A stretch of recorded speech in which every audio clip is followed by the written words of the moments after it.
back to Crime and Sports. Yay! Oh, yay. I'm excited. I'm so pumped. My name is James Pietragallo. I'm here with my co-host. A very excitable Jimmie Whisman. We're pumped today, Hell guys, yeah. because we have a wild one for you. We have a wild one. First of all, thank everybody out there for your iTunes reviews this week. That was tremendous. You guys, again, came through for us. Yeah. You hook it up. Anything we need, you guys are always there. Always there, and we can't thank you enough for that. We love you to death for it. So please do that. If you haven't done it yet, just a quick reminder, please get on iTunes. Mm-hmm. It takes 30 seconds. You got to sign in, whatever. Right. Give us 5 stars. Tell us you're following instructions, following directions. It doesn't matter. This took 30 seconds. That's all you need to do. It took me less than 30 seconds to sign in. We'll be happy. It helps us on the business end more than it can possibly be expressed to you. It's crazy. It really does. It drives you up the charts, and it makes everything run better and worthwhile. It's what makes this whole thing work, are those goddamn reviews. It's sad, but it's true. It really is. So you got to do that. It helps us out a lot. And if that's not enough, if you're like, look, I love this so much. These guys are amazing. They get me through my work day. They get me through my commute. Whatever it is that you're doing, they get you through. Then you can go on patreon.com/crime and sports, and you can give a donation if you'd like to there. There's some cool rewards. Or if you just want to give a one-time donation, you can go to PayPal. Our PayPal is crimeandsports@gmail.com. You can drop us something there, and we will be the 2 most grateful people that you've ever known. It's true. It's true. We don't expect much from anybody, so when anyone helps us, we're just shocked and amazed and in awe and grateful for it. Yeah. And it's the best. So do that. Also, quickly, this Thursday through Friday at the Tempe Improv, you can come see me open for John Reap. If you want to do that, come on down. He's great. He's hilarious, and so is John Reap. Jimmie, you bastard. Thank you. I appreciate that. Yeah, man. Go see him. Go see him. We have a lot of crazy this week, man. We have a whole bunch of crazy. Hope you enjoyed last week's crazy. What the fuck? Purtle Fox and I think Ricky Wayne was really the star of that show last week. Ricky Wayne was the star and the co-star of the dense hard shits flying through walls. Oh my God, what a that is! I'm telling that world of bodybuilding is the weirdest. So fascinating. Most fascinating, strange world. Homoerotic, weird shit. It's so odd. You have to be at least a little bit into dudes to stand next to them and then judge them on their physique and tell them, yeah, dude, you totally got it. We don't give a shit who you have sex with. That's on you. We don't care. Exactly. And it will be on you. Especially with one of those guys. So, but it's so, the funniest thing to me is when guys who are super like macho and masculine are really super gay and they don't realize it. That's the funniest thing in the world, because if you told them, their heads would explode. That's why it's so funny, because it's like that would scare the shit out of them. And it's like, you're clearly a homosexual. I know a couple that I'm pretty sure. And you know one too. I'm not going to say. Yeah. No, it's true. It's true. You know one that I know. And I'd love to just blurt it out and be like, you know it. And you'd be like, you would agree. Just admit it. Come on. It's fine. We'll all still be your friends. Yeah. Fine. I'll be more of a friend with you because I think you're honest with me. You're being upfront. I'd rather you be gay and honest than be, pretend to be straight for my benefit. I'm not benefiting. No, in it's this not doing situation. me anything. Right. Yeah, it's not helping me at all. I got to tell you right now.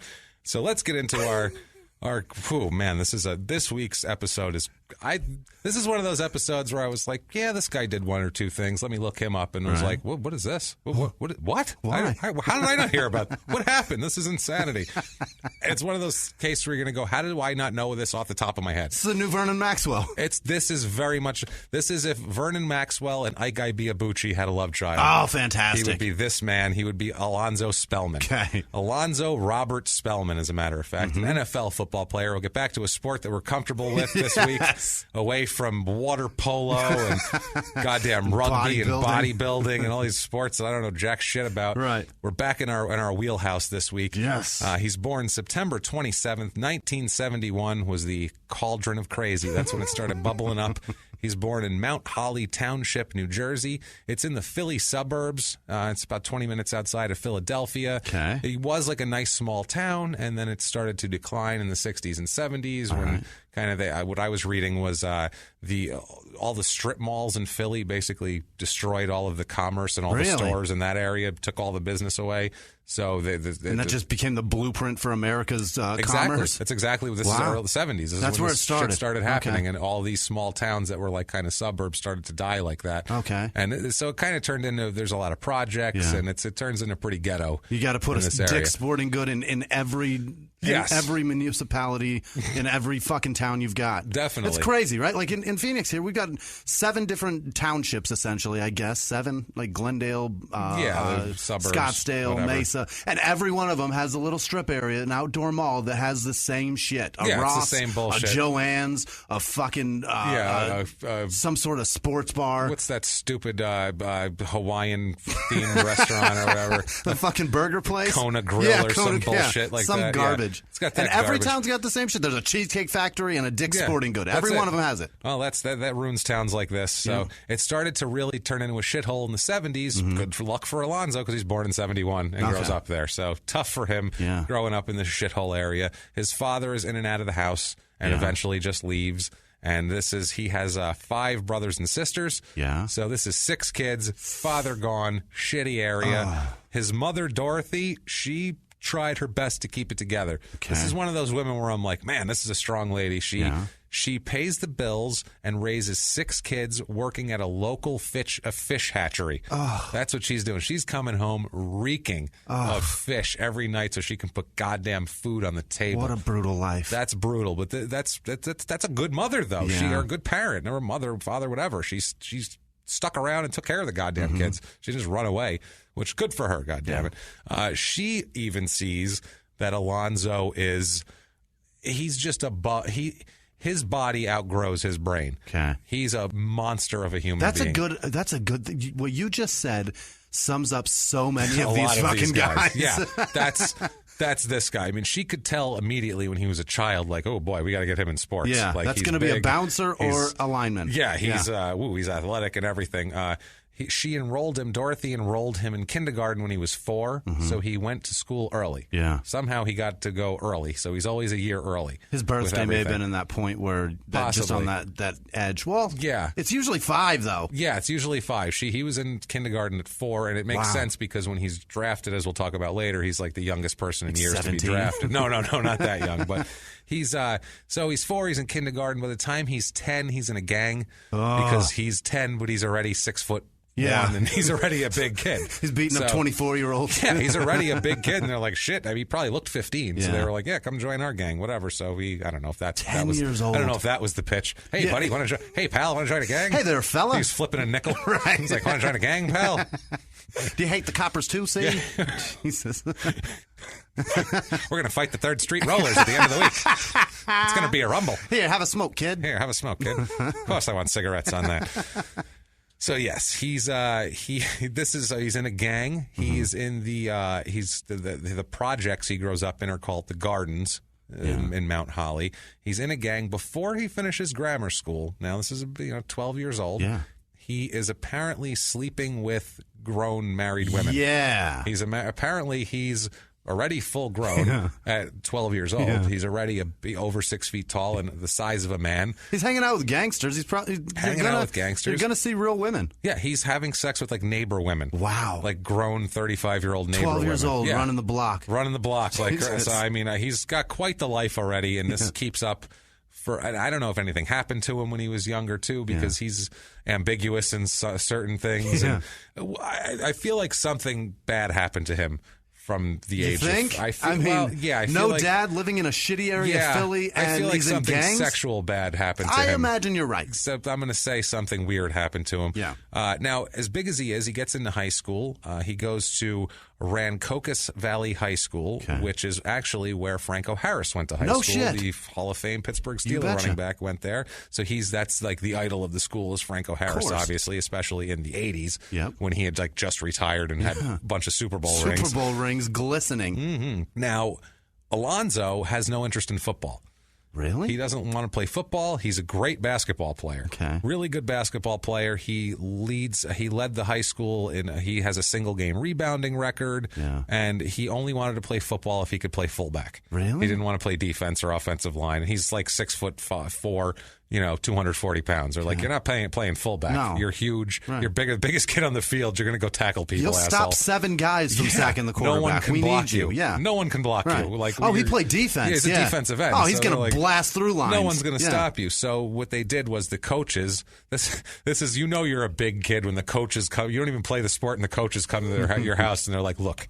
your son needs to play. Okay, like it would help. Yeah, the high school team is scouting you. Yeah, in 1987 they came to see if he would play, and they said, well, we want you to play defensive end. He said, no, I want to play fullback, and somehow between Dorothy and the coaches and whatever, they talked him into signing up and playing. Fascinating. Which he's gigantic, and obviously made a big splash right away. Yep. He still plays basketball too. He's starring in both sports. He's 6'4", he's 250, and he has, as they measure earlier, less than 5% body fat. What? Yeah, no, he is. So he's not a fat kid. He's just a big dude. He's jacked. I saw footage of him in high school. It's ridiculous. He looks like a monster. Yeah. His muscles. Really? Dude, he's got like Hulk Hogan arms, and he's out there like just throwing people aside. You should see these kids. It's insanity, man. Kids from the Philly suburbs. He's tossing them around like crazy. It's wild. And these are hardened children from the streets of Philly. Yeah, at that point, these are probably tough kids. He's just tossing them around. He's huge. He's a monster. Yeah. He's that big. It's ridiculous. As a senior, he wins. He's a 1988 USA Today All-America player. As a lineman. As a senior. To give you the idea. They pick him from all the positions. Oh, do they? Yeah. All-America from all the different positions. Oh, yeah, that makes sense. Yeah, they put together All-America team. A team, right. So he's All-America, and, that's amazing. He didn't even play football a year before. Okay. He didn't even want to play. He was like, I want to play fullback. A year later, All-America. Hilarious. It's hilarious. Insane. And he was also the New Jersey Player of the Year. The whole state. A lot of people in New Jersey. Literally like 17 million people in New Jersey. This is the opposite of what happened to Michael Jordan. Like, he was super good at one thing, and then he's like, I don't want to play that. I want to play baseball. And he fucking blew it.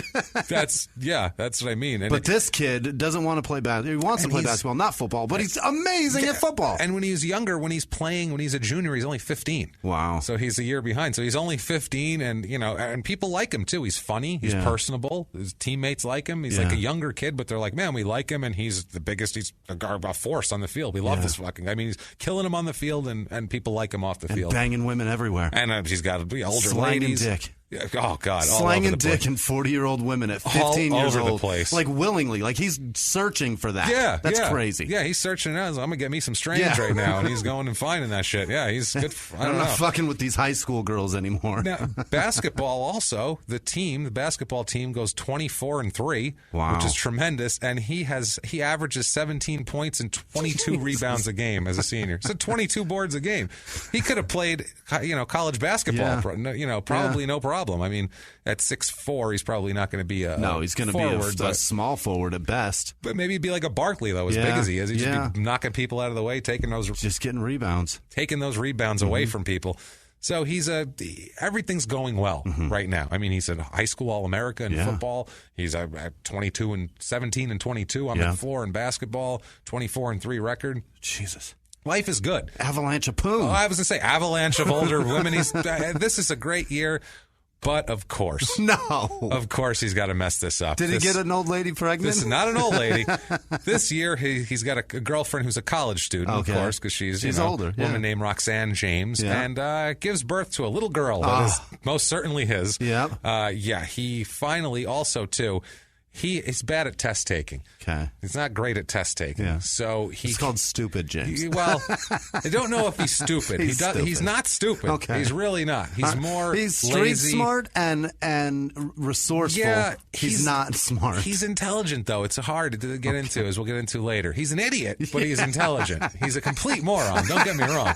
But he's got some... That's what it is. He's got the street smarts to be manipulative enough to get through life. I don't even know if it's street smart, though. When he seems like he has a brain. Okay. He's just decides not to use it at all. We're going to meander through the story, and then by the end of it, I'm going to tell you if I think he's stupid. Oh, he's an idiot. You'll definitely say this guy's a fucking idiot, but he's not. He didn't have to be. Okay. That's already I can tell you that. He didn't have to be an idiot. That's my main thing here. He gets this girl pregnant. They have a little girl. But like I said, the test taking. While he would shoot free, because he kept taking the tests over and over again to get into college and couldn't pass the entrance exam, couldn't get the ACTs up. So when he would take free throws in college and high school basketball, opposing crowds would chant SAT at him. So he was that guy. I love sports fans. He's the star. The best. He's the star athlete going out there, and they're like, SAT. SAT. So I thought that was pretty good. And he's a dope, and he's shooting free throws going, why are they spelling SAT, man? What are they doing? Man? I don't need to SAT. I'm standing. So, yeah, he's unbelievable, right? It's SAT. I don't need to SAT. I don't need no SAT. I'm standing. Why do I need to SAT? Oh, my God. Sports fans are fucking cruel. They are cruel. These are high school. Yeah, in high school, 16-year-old kid. He's 16 years old. They're chanting it at a 16-year-old. That's why white kids shoot up high schools, because of shit like that. Because people are dicks. That's what happens here. SAT. I love it. That's great. He has to take the ACTs, the entrance deal for college. It takes him 3 tries to get a high enough score to be eligible for college. Yeah. He's recruited all over the place, too, because he's a freak of nature. Passed him. Yeah, and he's a freak of nature. They don't give a shit if he can. Silver-haired, middle-aged white men are everywhere. They'll figure it out once he gets in. You take that fucking test every day until you pass it, and then get over here and tackle some people. There's no limit. You can take it forever. Yeah, if you blow out your knee, we'll kick your ass right back to Mount Holly. Enjoy. That's the ode of the silver-haired, middle-aged white man right there. So he's... Real quickly, speaking of silver-haired, middle-aged white man, we didn't reference already on this show that shit is on Urban Dictionary because of this show and because of people like you guys listening. Whoever did it, whoever did that shit, that's fucking incredible. It even says I'm good now. Yeah. You guys, it's definitely from the show. Yeah, no doubt. I wrote that definition. I know that for a fact. I'm like, that's from the show. That's amazing. I fucking wrote that. So yeah. That's amazing. Thank you for whoever did that. Amazing. That's cool. We cracked pop culture. Yeah, we're affecting the world, infecting the world. I was going to say, not in a positive way. I don't feel like. I don't think we're affecting. We're not like teaching kids to read or anything like that. We're getting accountants through their fucking day, though. Yeah, we're probably helping people forget how to read. I think at this point with us. So.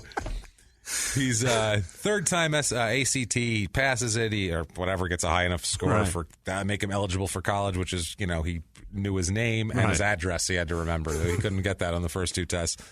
He ends up choosing Ohio State University. Perfect place for a fuck up. Yeah, hey, if you're going to go play college football, though, and you want to get noticed, that's a good goddamn place to go. Especially, back then, you'd go there, you go to Notre Dame. Yeah. Who was the coach then? I have no idea who coached them in 87. 80, this is in 88. I'll Google it. Okay. 88. He came in. I'm not sure who coached them in 88. I don't either. Not positive. I'm a little shaky on my 80s college football coaches. I'm way worse. It's not great. Shaky would be, I would love to be shaky. Yeah. Now, as he's leaving, this is what his high school defensive coordinator said. This is a guy named Raj Makara. Mm-hmm. He says, quote, he was bigger than life. I mean, you're not 6'4", 245, 250 pounds with a 28-inch waist walking around the school building without attracting attention. Wow, a 28-inch waist like that. That's fat. Wow. He's a V. He's wide shoulders, solid muscle down to a tiny waist. He's got those fuck muscles on his fucking abdomen. He's like an action figure. Yeah, he's like a He-Man figure come to life. That's what he is. Yeah, like one of those 80s Remco wrestling figures, the AWA, NWA ones. John Cooper was the coach. John Cooper. Yeah. Oh yeah, that's okay. I've heard of him. Okay. But yeah, that's so that's where he's going to play. Mm-hmm. He goes to play there in the classroom. He couldn't give a shit less at all at Ohio State. How is he going to care? He's got football to play. Now there's chicks everywhere. And everybody forgot about that nickname, SAT. Oh, yeah. Now they're just chanting SACK. Sack. They don't give a shit. He doesn't care. He partied like an animal at Ohio State. I love him already. He partied. Yeah. He slept with as many women as he possibly could, as the day allowed, basically, as long as time allowed. How many hours we got in this day? Well, let's line them up here. His coach says he, quote, Cooper said, quote, he reveled in his freedom. I'm sure he did. He said. Yeah, he loved, he's away from Philly. Ohio State's in a great community. Yeah, well, I mean, he's just away from that. He's away from his mom and his brothers and sisters and all this shit. Yeah. Now he's just out, and he's like a celebrity. Yeah. I mean, if you're playing for a major program like this, you're a celebrity. I mean, and he doesn't even redshirt. Really? No, he plays as a true freshman. They just threw him right in. Yeah, because he's such a monster. Yeah. And he's like 16 years old, and they just throw him in. That's fucking crazy. That's wild. 16? 16, I think he just turned 17 when they started playing. And he's 17. He's out there blowing up college kids. There's a big difference between 17 and 21. Yeah. There's a huge difference between 17 and 19. Yeah, so that's why most people, they redshirt because they're not physically ready yet. Right. With him, they were like, well, shit, he's an NFL lineman physically. Let's throw him in there. What the hell? So, as he's going around finding all these girls having a good time, like I said, he's sleeping with all these girls. Do you think protection's a real big option for him? I'm going with no, because he already has a baby. And guess what? Now he's got another one. So let's have a second baby girl. At 17, he's got 2 daughters. Second baby girl. He's like a freshman in college. Yeah. So this is not going well so far. Already making terrible choices. Terrible. Now, on the field, though, does great. He's a 3-year starter. He only plays there for 3 years because we'll get into why. He's a team captain at one point. Wow. His freshman year, he's has 49 tackles and 4 sacks. Alonzo's a badass. He's a badass. 52 tackles and 2 sacks in 1990 in his sophomore year. Now, as a sophomore in 1990, he had a couple of issues. Okay. Not on the field. Yeah. Well, it turns into on the field because of off the field. He was accused of and busted for, found guilty of, really. He did it. Of sending someone else to a classroom to take a test for him. Oh, shit. So he tried to pull one of those where he's like, I'm going to get that Asian kid to say he's Alonzo Spellman, the 5'6" kid who weighs a $140. Go say you're Alonzo. And they're like, I don't think you're Alonzo Spellman. Alonzo, your tan went away. Where are your fuck muscles what at? What happened to you? Alonzo, your fuck muscles are gone. You poor guy. Sit down. Are you feeling okay? You're feeling his forehead. You need to sat. Where are your fuck muscles? Where are they? So he's the imposter was caught because likely, he's not Alonzo Spellman, and so Spellman was not allowed to. He's banned from playing in that year's Liberty Bowl. Wow! So he got banned from a bowl game. That sucks. That's hardcore. Yeah, I mean, that's brutal. They actually had to do something about that to cover their own asses so they wouldn't get further in trouble, I'm sure, because I'm sure they had other sanctions or God knows what with all the silver-haired middle-aged white men running wild. And being honest, I doubt he really set it all up. Somebody told him how to do it. Maybe. Somebody he's smart. I guarantee he was like, yo, I'm going to get this Asian kid. I guarantee it was yo, like, Ming, come here. Come here for a minute, man. He's like, yo, you and your girl want to go to the game? I'll get you some tickets. You want to go to Liberty Bowl? I feel like that's what it was. I really do. He's smart enough to set this up. I hope Ming still went to the Liberty Bowl even without him playing. I don't think so. Yeah, I think Ming got screwed on his tickets. He's like, how'd you get caught, man? How stupid are you? He's like, stupid? I'm obviously not you. What do you mean? The problem is the professor was not stupid. That's what happened. The problem is he knows I'm not Alonzo Spellman. He can tell. Why? Because I'm Asian. That's why. How many Asian kids you know named Alonzo in 1990? Any? Probably not. They asked me where my game plan book was. That's how they knew. I don't know. You're a defensive end, huh? And I said, sure. And like, what do you weigh? About $148? I don't think so.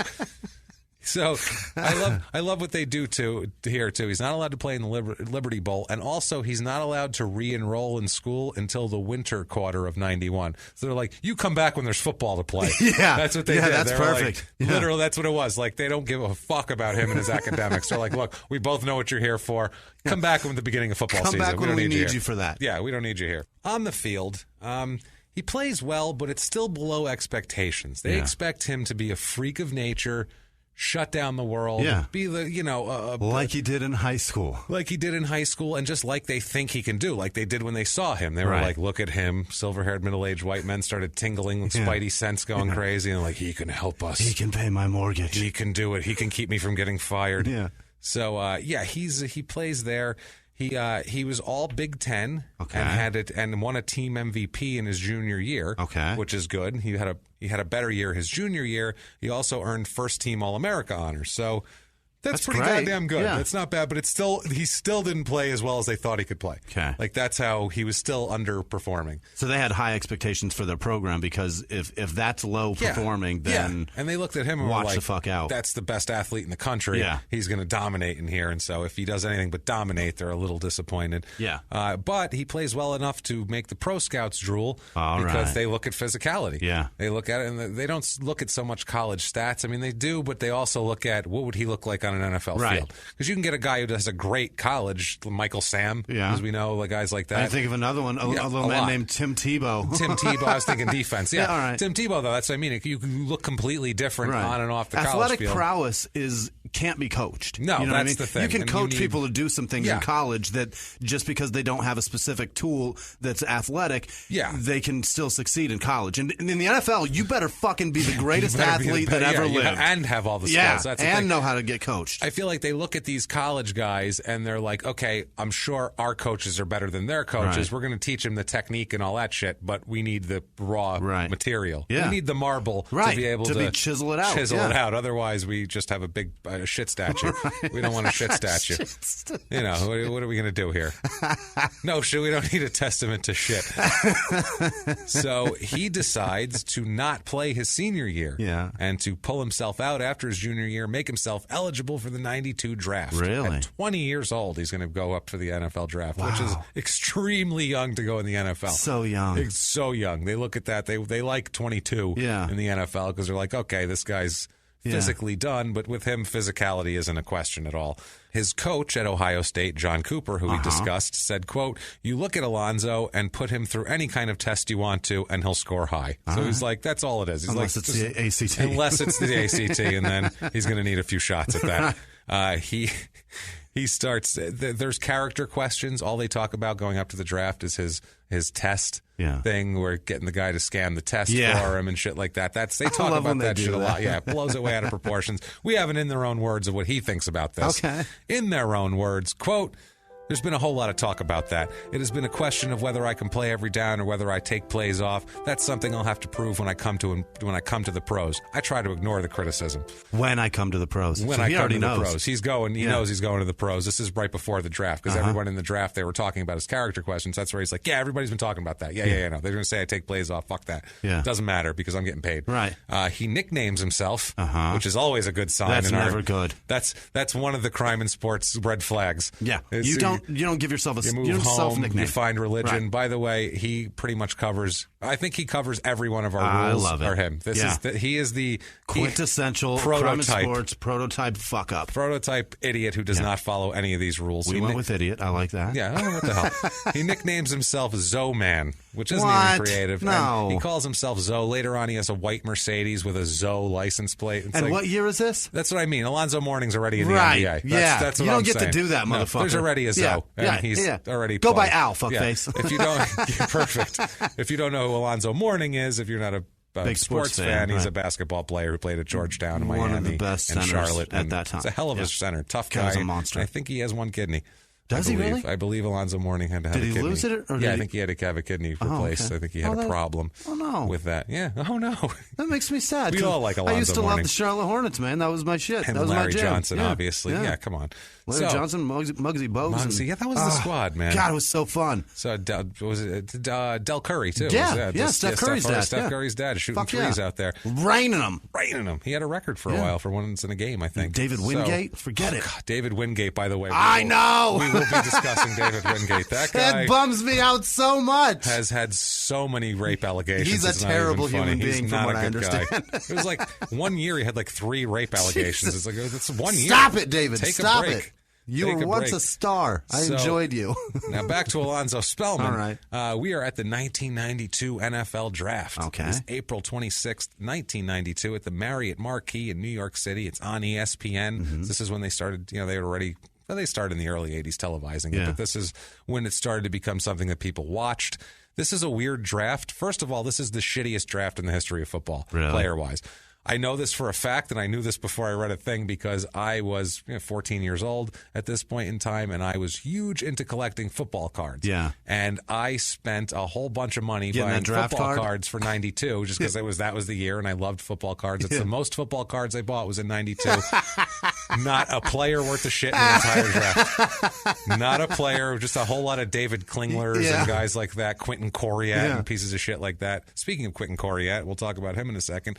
Also, too, this is the year the Colts had the first 2 picks in the draft. Yeah. First 2 picks. Right. How do you fuck that up? How do you ruin that? You got it. One of them will be good. Nope, they picked 2 busts. Who did they get? They got Steve Ettman, who that's a famous story of Steve Ettman and steroids and all that sort of thing. And Quentin Coriat, a linebacker who was extremely average, played for like 5 years. Who else came out in that draft? Well, that year, the best players in that draft, I mean, it's not great. This is, by the way, it's the only draft since 1960 to produce 0 Hall of Famers. Really? Out of hundreds of players, 0 of them were good. Yeah, it's the first rounders, Desmond Howard, who was he's a kick returner. He's not a great. Bears, right? Bears. No, Packers and Redskins at the time. And Packers, he won Super Bowl MVP against the Patriots in 97. Well, same conference. Same guy. Same conference. Close. Not even division. Let's go conference. David Klingler. who was a garbage Cincinnati Bengals quarterback who amounted to nothing. Yeah. Leon Searcy, who was on that Broke documentary. He's pretty entertaining. Jesus Christ. This is Chester McLaughlin. Eesh. Not good, man. Alonzo Spellman at number 22 to the Bears. All right. They choose Alonzo Spellman. A few picks later, he could have had touchdown Tommy Maddox, who won an XFL championship and ended up playing for the Steelers and actually playing pretty well. Robert Porcher. Eesh. Second round, he could have had Carl Pickens, Jimmy Smith, Darren Woodson, good safety, and Levon Kirkland, great linebacker, but not a Hall of Famer, just a good linebacker. And if you want to hang on till round 6, you could have had Mark Kid Diddler Chumara. No. Mark, babysitter in the hot tub Chumara. We'll talk about that dick I'm face. sure we'll talk about him at some point. He was busted with babysitter in the hot tub. That's a Packer too, right? Acquitted, of course. Packer, 6th round there. But Alonzo goes pick number 22 in the first round. So he's a first rounder, man. I mean, that's your first rounder in the NFL. You got it made. It's a big deal. That's doing well by the Chicago Bears. Next day, that was April 26th. The next day, the 27th, there's a fluff piece in the Chicago Tribune already, man.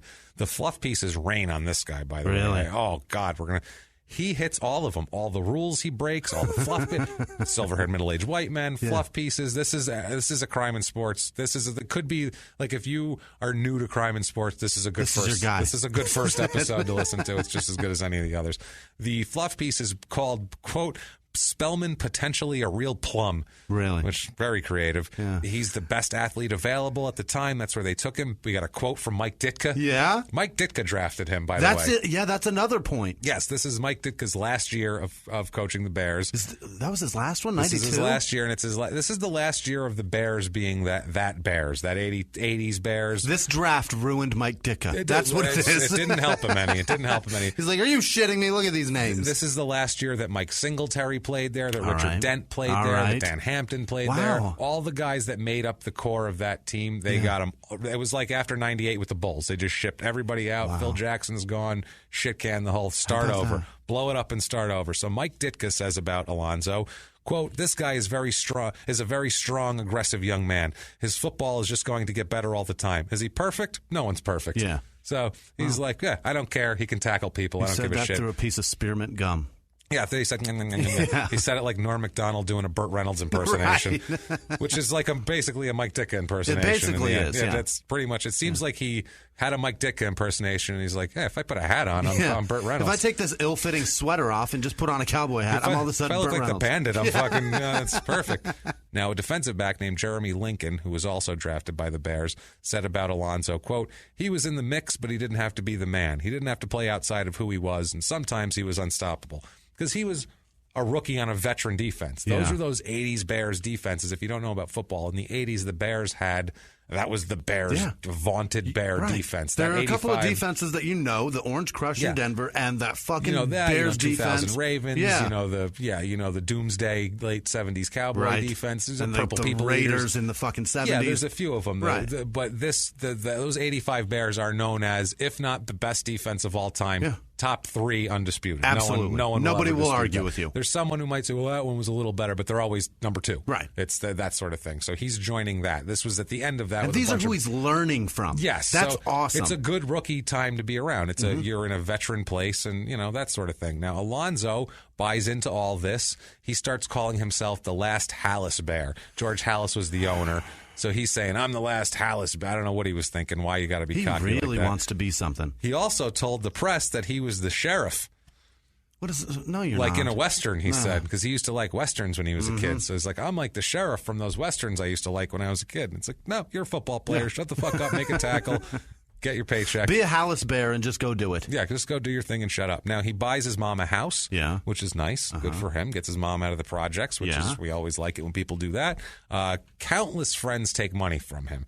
He's a generous guy. Hands out money. He's got a bunch of poor people that he knows, relatives, friends, brothers, sisters, cousins, uncles, aunts, and they buddies. Explode in numbers when you get money. Absolutely. They come everywhere. They do, and he pays people's bills. He pays their mortgages. He buys people shit. He'll fly people like he flew his family into Chicago for Thanksgiving, and they did it cost him he had to pay for thousands of dollars, airline tickets, everywhere, $10,000 restaurant bills. He's picking up. Yeah, God, like Jesus, really? They're robbing him blind. It's tough. Guy. On the field, he plays in 15 to 16 games. Doesn't start any because he's not in that. Right. You know, the vets are starting right. here. You still got Singletary.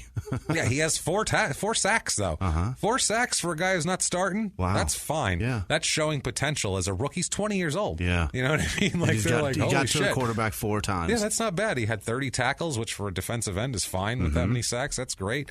92 under the team ends up going 5-11, and Ditka is fired after the season, and they start. Can you imagine? They get rid of everybody. They bring in Dave Wannstedt. Ouch! Remember Dave Wannstedt? Yeah. They needed a mustache in there somewhere, so they bring in Wannstedt, who's still kicking around God knows where. Yeah, he's going. He was on a coordinator for Dallas. He's Miami's head coach. He fails. He's mediocre wherever he goes. His defenses are always good when he's a defensive coordinator, but when he's a head coach, things don't quite work out so well. So that they have kind of a lousy season. 93, the veterans all leave, and so now the Bears need Alonzo to step up a little bit more, but he doesn't live up to it in 93. Like, word around the league is that you could assign a fullback to block him, and that's enough. No. That's enough delay. You can't have a defensive end where the fullback can block him. No. You want your defensive end to need the offensive tackle and a fullback to block him. Right. You don't want just you a need fullback. a double team at minimum to block or him. at least the best left tackle. You want Von Miller. That's what you want. Their left tackle or something like that. You don't want a guy who's like, just send him over there. He was all appearance. One former teammate that's anonymous said, quote, "Looks like Tarzan, hits like Jane." Ouch. That's a rough one. Oh, wow. That guy should be a journalist. That's brilliant. That should be that's what I want headlines written in the New York Times. He might be a plum. Yeah, that's garbage. That's a garbage quote. Looks like Tarzan, hits like Jane is fucking brutal, and it's hysterical. It is. In the 93 season, he played in all 16 games. Didn't start any, though. Like I said, they're working him in. 2.5 sacks, 28 tackles. So he's not really dominating. Kind of falling off. Played more. They want him to. I mean, sacks are you could get to the quarterback the exact amount and have 21 year and 10 the next, even though you were there the same amount. But still, they want more production. Your numbers are supposed to incline as you get to year 6, 7. Yes. And then they decline. That's it. That's how it should go. Exactly. That's what they want. 94 season. I'm sorry, 93. 94. 93 season, the team goes 7-9, and so just win a couple extra new games. coach. Yeah. So that's a start. You can't be mad at the guy for that. Life is good for him, and we have an in their own words. Is this Grace? Just how good it is right now. We are at Grace. Right. This is Grace because it's not going to be so great very, very soon. Things are going to start really free-falling for him. Good. So we have an in their own words on playing with the Bears and just life in general and how great it is. In their own words, quote, "I was waking up every morning and coming out of my house and seeing my car and looking at my clothes, and I was just like, man, this is great. It was like lights, camera, action every morning when I woke up." He's just excited as shit about his life. He's a Hollywood guy now at this point, and apparently he's doing lights, great. Camera, action. Yeah, he's just like, this is all you could want. It's just the best thing in the world. I wake up, I'm happy. 1995, he starts the Alonzo Spellman Foundation. Yeah, listed in the filings, and I have some interesting things coming up on this that I found in the filings. Okay, I got deep into charity IRS records and shit. Yeah, I did. That's right. Fuck yeah. Patreon.com/crime and sports. So. It's listed as being for, quote, race relations. Really? So I don't know. He's trying to get the races together somehow in this. He thinks he's Martin Luther King? I believe he thinks he's Martin Luther King. Yes, he has a dream and he's going to make a difference. So now in the 95 season, he has 8.5 sacks, which is great. That's terrific. Bears finished 9-7, same as last year, but no playoffs this year. Brutal. Now at this point in time, he's starting to get known for things besides his just on the field and just his happy-go-lucky demeanor. Okay. Things like his sexual appetite. Oh, no. Is becoming known. Oh, no. By everybody. Those middle-aged women just excited him so much in his early life. He's one of those guys that they're like, yeah, Spellman, he went out to the club and everyone was like, oh, shit, Spellman. Oh, damn. This is going to be crazy. How many did he get pregnant? Shit is going to turn out wild tonight, man. So one of his former partners, a female partner, said, quote, That was his thing. He's a freak. He loves sex. Oh, boy. So that's everybody's thing, honey, by the way. But like, I mean, his thing is multiple partners. Yeah, that's his thing. Well, and the appetite. It's just, it's always constantly. Listen, I'm lazy. Really? I'm not going out and seeking shit. Like, I have a girlfriend, and I'm very happy I do, because I'm way too lazy to go out and seek women. I'm just not doing it. I don't want to seek women. Unless they come to the door. I want to fuck one. I want to fuck one all day. But I'm not going to find her. The problem is I've got shit to do. That's the problem. Yes. I got things to do. Well, that's true. Otherwise, if I had a bunch of money and I didn't have to be anywhere, maybe I'd fuck all day. I don't know. There's too much shit. I don't know. I might try. There's a lot on Netflix I got to catch up. I got a lot of shit to do, Jimmy. I'm way too lazy to do that. Once I'm done with that, then I want to move on. I don't want to go find another one 10 minutes later. I'm no. I want the same one just over and over. Let's get a snack now and we'll relax. But I don't want to go out and find anybody else. Snack, nap, fuck. Snack, nap, fuck. I want to do that all day. That's not bad. That sounds amazing. That sounds fucking great. It's better than this. I don't want to go. I don't want to have to go drink, go to the club. That's what I mean. Search That's them what out, I meant. Pay for their drink, go fuck them, come back and do that all over again. That's not. I could be a single millionaire and I still would be like, I'm not doing that. No, I don't want to be single. Fuck being pizza. single. Yeah. I ordered pizza, so I'm going to be in for tonight. I got nothing. I ordered a pizza. I'm just going to rub it all over me. Fuck it. I don't care. I'm going to fuck this pizza. That's what I'm going to do. Well, the rumors in the NFL say he's fucking everything but pizza. All right. Everything but pizza. That includes... Maybe he should have fucked the pizza. That includes not just women. Oh, it's no. rumored. This is not limited to women. That's why I said I think something happened to him early. Because there's some... Not that's what causes... Gay. That's not what I'm saying. But when you're sexually ambiguous, well, you have to sometimes. I don't want to say that. Oh, just because he got diddled. I mean, no, that's not what I said. No. And I don't know that he got diddled either. But usually ambiguity comes from that. So just psychologically. It's an interest that it's rumors that he's not just interested in women, and also that he was involved romantically with a Bears teammate. Really? There's rumors of that. So I love it. This doesn't play well in a mid-'90s locker room, is the problem. It doesn't play well in 2017's locker room. No, a little better, but definitely not 20 years ago. Right. Now, on the field, he's kind of, he's not the most dependable guy in the world. He's kind of erratic and everything else. And off the field, he's becoming... incredibly erratic. Rumors around, too, in football, like, hey, Alonzo fucking dudes. Like, that's not great for your locker room reputation. No. So they were, people were kind of leery of him being like a defensive leader because he was a first-round draft pick. All their old guys left. He should be stepping into a leadership role. And they're like, I don't know if we're following... Captain. His slap on my ass lingered a little bit. Yeah, he rubbed it first. Right. Or even some people were uncomfortable. Some people were uncomfortable having him in the locker room. Yeah. He rubbed it first. Just for a second. Just a little. He gave a little rub and then a smack. Going, what the fuck? He credit checked me. He rubbed it right up my crack. He just wanted to make sure. Good game. You didn't have to put your finger in there. Just making sure you had everything. What? Great tackle. Did you just try to fuck me? What just happened? So unbelievable, man. So he also becomes involved in off the field too. He's a nice guy too. He becomes involved with a foundation called Americans All, which provides tutoring and scholarships to low-income students in Chicago. He targeted his efforts to the West Side's elementary schools, and he would do this with schools later on too, where he would take high school students and take them to D.C. for government things to learning and seeing how things run. That's awesome. And he would consult with professors to see what he should be guiding them toward and shit.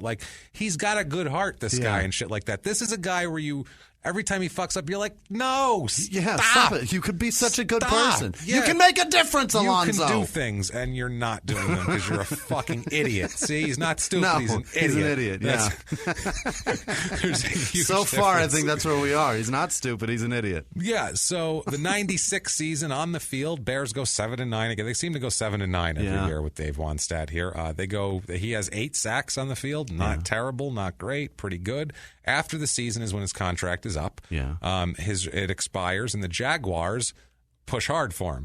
This is an expansion Jaguars. Yep. I think it's the year after, 2 years after their expansion. 96? This is going into after 96. It's going to be going into 97. I think that's right. I think at 97 was 96 the year that they came in?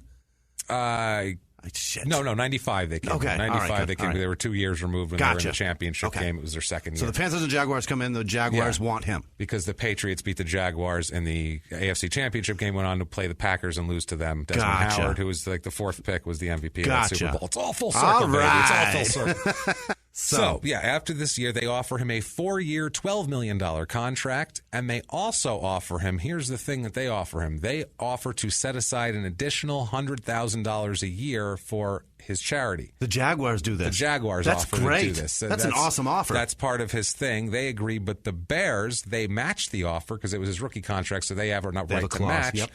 But they will not do the extra. They tell him no on the extra $100,000 for the charity. So he can't because they matched. Oh, okay, gotcha. But that didn't count. That was extra. Gotcha. But he's fucking pissed because he's how dare you know that they're doing that? You know that's important to me. Right. But you just match it and then tell me to go fuck myself on that. That's shitty. You clearly don't want a relationship with me that's great. You know what I mean? That sort of thing. They agreed, so they ended up agreeing to the whole deal. He had to resign, but he and his charity's out $400,000 because that's 4 years, right? Or was it 4 years? 4 years, $400,000. That's $400,000 that could have gone to helping kids. Yeah, exactly. And the Bears were like, "Go fuck yourself." That's shitty. This hurt him a lot, and his publicist Nancy Mitchell, who we'll definitely talk about in a minute because shit gets super weird at her house. She said that Alonzo said, "quote The next 4 years are going to be pure hell." Lucky for him, he doesn't last the 4 years, and it's pure hell, but for other reasons, not the ones he thought it was going to be. Lincoln, the cornerback there that they drafted this year, said, quote, "The Bears really hurt him. He never had a conflict with the organization before that." So this was the thing here. Yeah. Late 1996, they say that Spellman's demeanor started to change dramatically. He cozied in, basically. What he did was, 1996. I love when you get excited to tell something. Because this is when shit gets crazy. He starts getting super erratic. Mm-hmm. He just parties super hard for like just a couple of months straight. Is it just booze or is there drugs? Oh, everything he can get his hands on. Gotcha. Drugs, booze. Yeah. Because we'll find out why he's into drugs and booze, too, in a minute, because he's got some issues. He finds a girl that he likes, too, because this is always what you want to do at this point. When things are going their best and starting to get a little shaky, you want to find a woman and latch yourself on to them and then destroy your life further because you'll find someone terrible for you. And they do it. And they always do it. He finds a woman named Lizzie, who is an exotic dancer from a club called the Dollhouse. What the fuck, man? So this is who he's settling in with.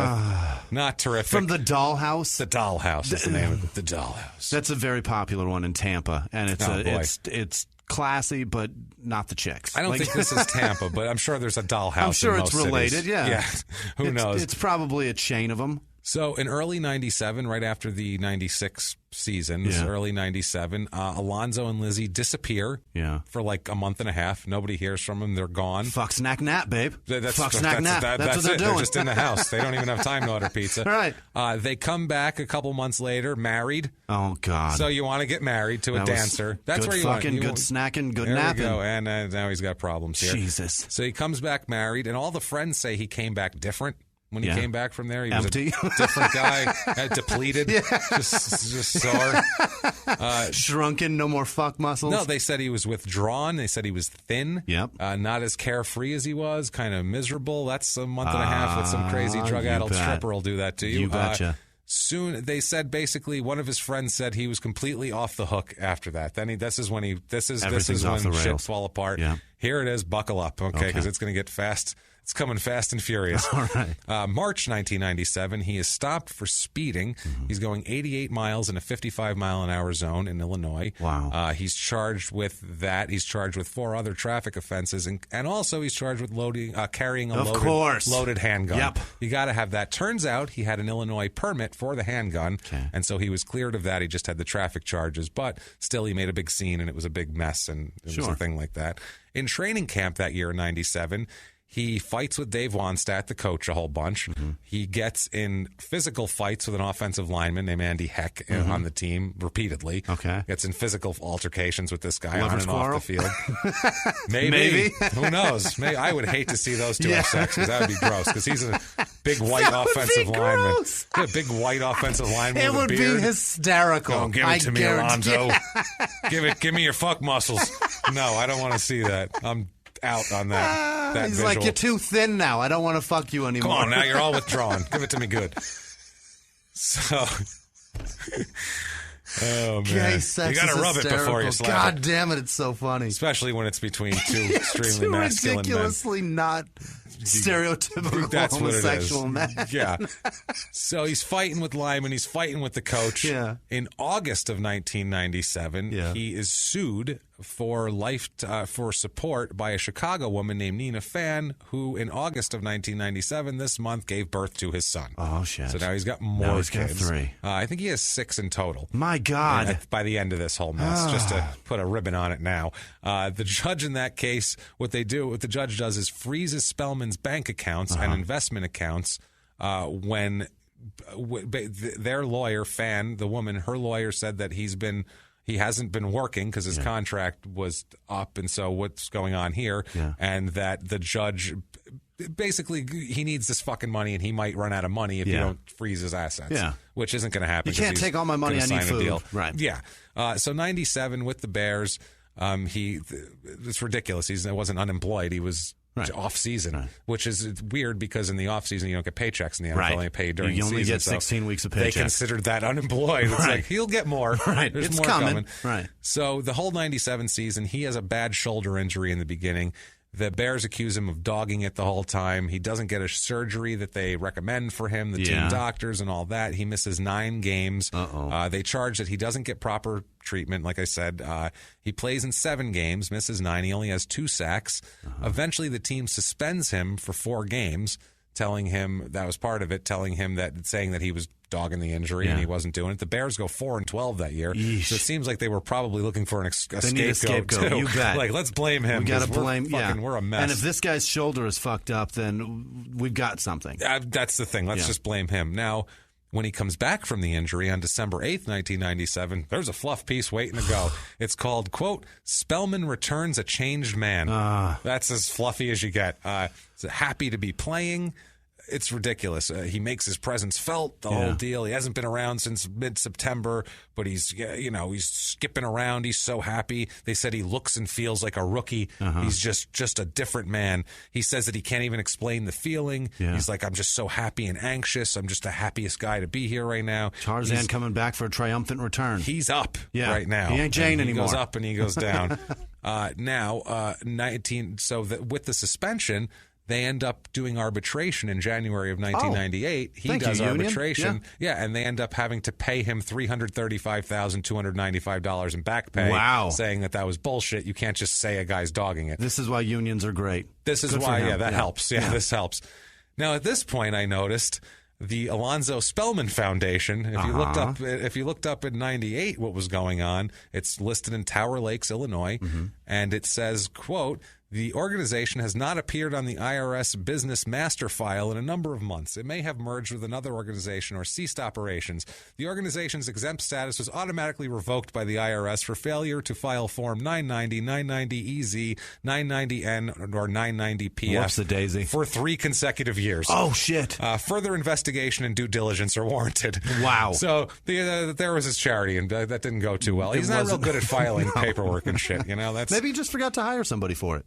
That's the thing. Who knows what he's been doing? And that's a trying to give him the benefit of the doubt. That's a possibility. He should have hired. He is an idiot. He is an idiot. He should have had Nancy Mitchell do it. That way, she would have had something to do other than what comes up soon here. All right. Now, March 5th, 98. This is the off season.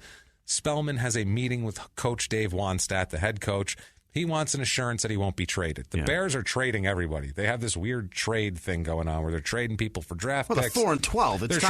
They're trying to burn it down again. They burned it down 4 years ago. They're like, fuck it, let's burn it down again. None of this is working. So Wannstedt would not give him an assurance. Really? That he wouldn't trade him. He's like, I can't do that. Can't guarantee you. Can't do that, Zoe, man. Here's the thing, too. If you're offered a great quarterback in exchange for a couple of linemen from defense, you're giving them what they want.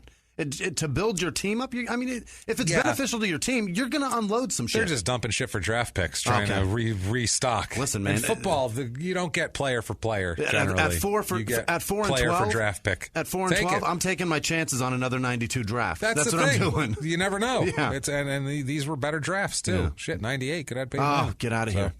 Things so happen. Great. So Alonzo gets super pissed off and storms out of his office, like loud kicking things, kicking garbage cans. Defensive line coach Clarence Brooks tries to calm him down and chases him. He fucking completely ignores the guy, blows past him. Some little fucking guy trying to, hey, come on, man. Still got his headset on. Still, come on, dude. We haven't played in months. It's been 3 months since we've had a game. Why are you wearing that shit? Why are you wearing that shit? Hooks into my disc, man. So I take it out, I put it in another thing, it works out really well. Chasing you, slow down, it's skipping.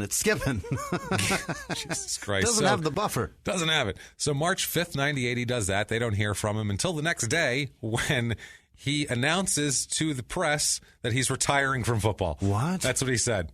Say you won't trade me? I retire then. That was his Can you play. do that? You can if you don't play anymore. But if you plan on playing somewhere else, you can't do that. They still own your rights for years. You can't just say, I retire and then go somewhere else. You can retire and write out that contract and then come back. That's fine. Yeah, you can do that all you want, but you're not getting paid. No. You're making no money. That's not happening. So, yeah, he tells him he's retiring. He went to Hallis Hall and spoke to his agent and did the whole thing. He told the team about it and the press. Said if they tried to call him, he wouldn't return anything. The vice president of the Bears, Ted Phillips, said, quote, "We assume he is still a Bear. Until a player is placed on reserve retired list, he's still on the active roster. So, I don't know. He's a Bear now. He's still ours. I don't know. He's fucking crazy. What do we know what he's doing?" So this is terrible. Now, that was March 5th and March 6th. Mm-hmm. Now, March 9th, 1998. Yeah. This is when the crazy Jack in the Box. You've been cranking it, we've been cranking it. This is when it pops out, and it's just like, this is, whoa, fuck, that's crazy. Right. So this is March 9th, 1998. We're in Detroit, where Spellman, his family, Spellman's family lives there, and he lives there. Lizzie, his stripper wife, finds him wandering the streets, shirtless and shoeless, just wandering around, right? So she's like, this is odd. That's some scary behavior. What do we do here? Yeah. So she loads him in the car to take him to Nancy Mitchell's house in Chicago. Nancy Mitchell is his publicist. Right. He is supposed to go to take a steroid test in the morning that for the league. It's a steroid thing. Right. So he's got to take a test. Right. He's going down there. Anyway, he goes down there. They get in Lizzie's car. They drive through the night to reach the house at 5:30 in the morning. Along the way, he's drinking. Oh, boy. He's drinking. He's pissed off. He's drinking. He's dozing off, in and out of consciousness, drinking. You know, you just think, oh, maybe he just needs to have a few drinks and sleep it off. Maybe everything will be fine. He gets there.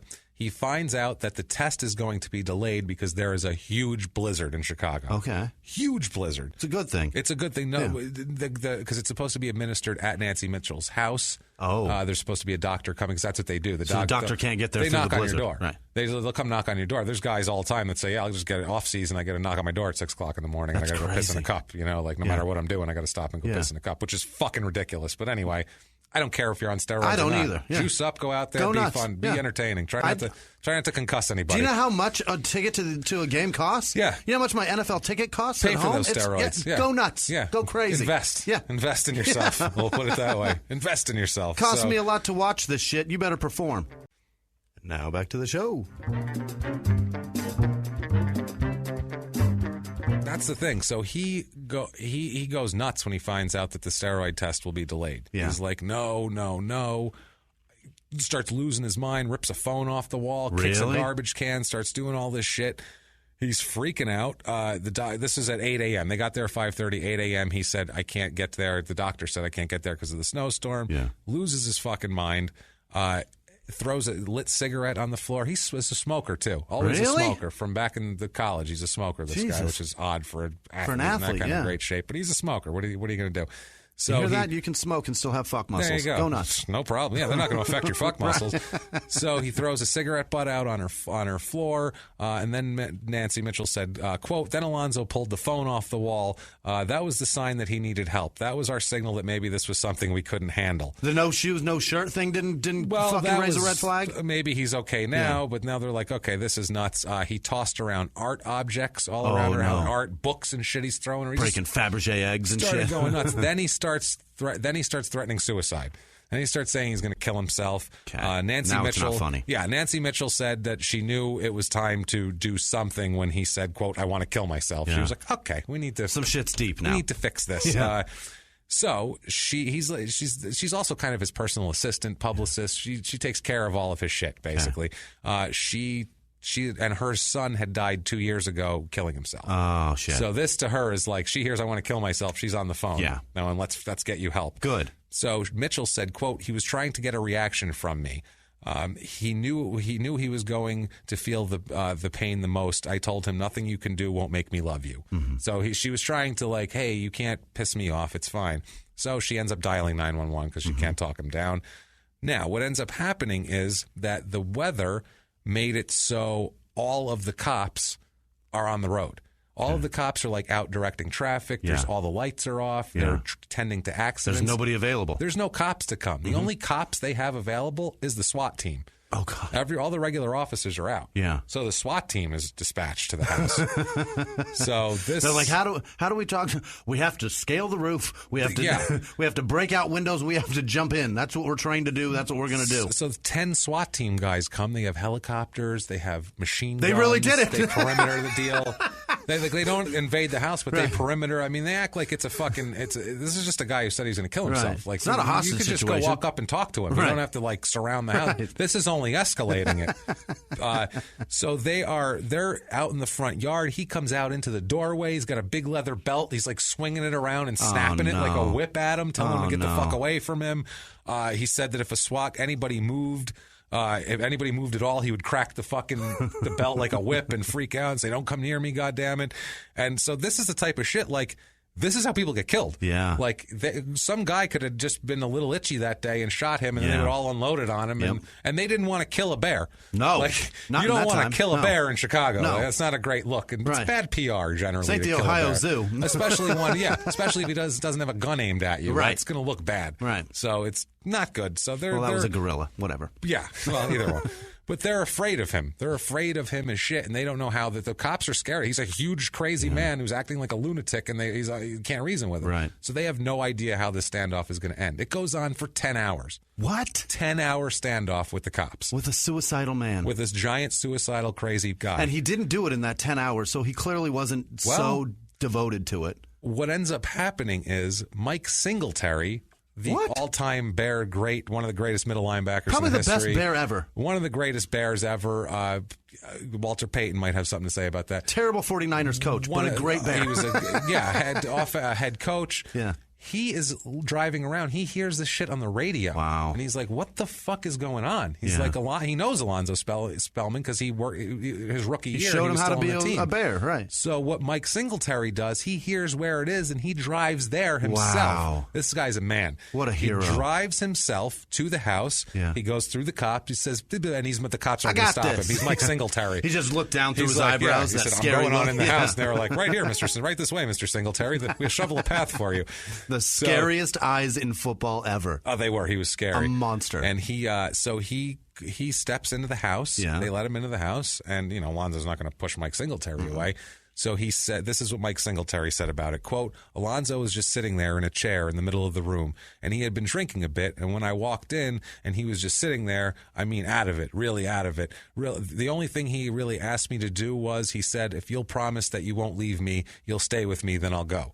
So he's scared at this point, Alonzo. He's sitting there scared, freaked out, and he doesn't want Mike Singletary to leave him like he's his dad. And he's like, please take me there. He just needs somebody familiar that knows. He's reverted to being like a scared child at this point. It's really quite sad what's going on with him. And this is why I say I like this guy and I root for him, and then he fucks it up. And the psychology in that seems like, though, he's got a stripper girlfriend and a female publicist, and his dad left him. He just wants a guy, a strong man, and a dad to be around. Scared. And Mike Singletary's a guy that... That's a dad. It's a dad type. Yeah, that's Mr. That's your dad. Yeah, he'd yell at you and you'd listen. If he tells you what to do, I don't give a fuck who you are. You listen to that man. That's a dad. Right. So Mike takes Alonzo to the hospital. They go together. The cops let him go together. Police said no charges are going to be filed against Alonzo. It was just a little incident, and it probably on their end didn't need to be that escalated either. Right. They probably could have had one cop just go and go. Probably could have done that. Hey, you all right, Alonzo? Yeah. That would have been, we could have figured something out.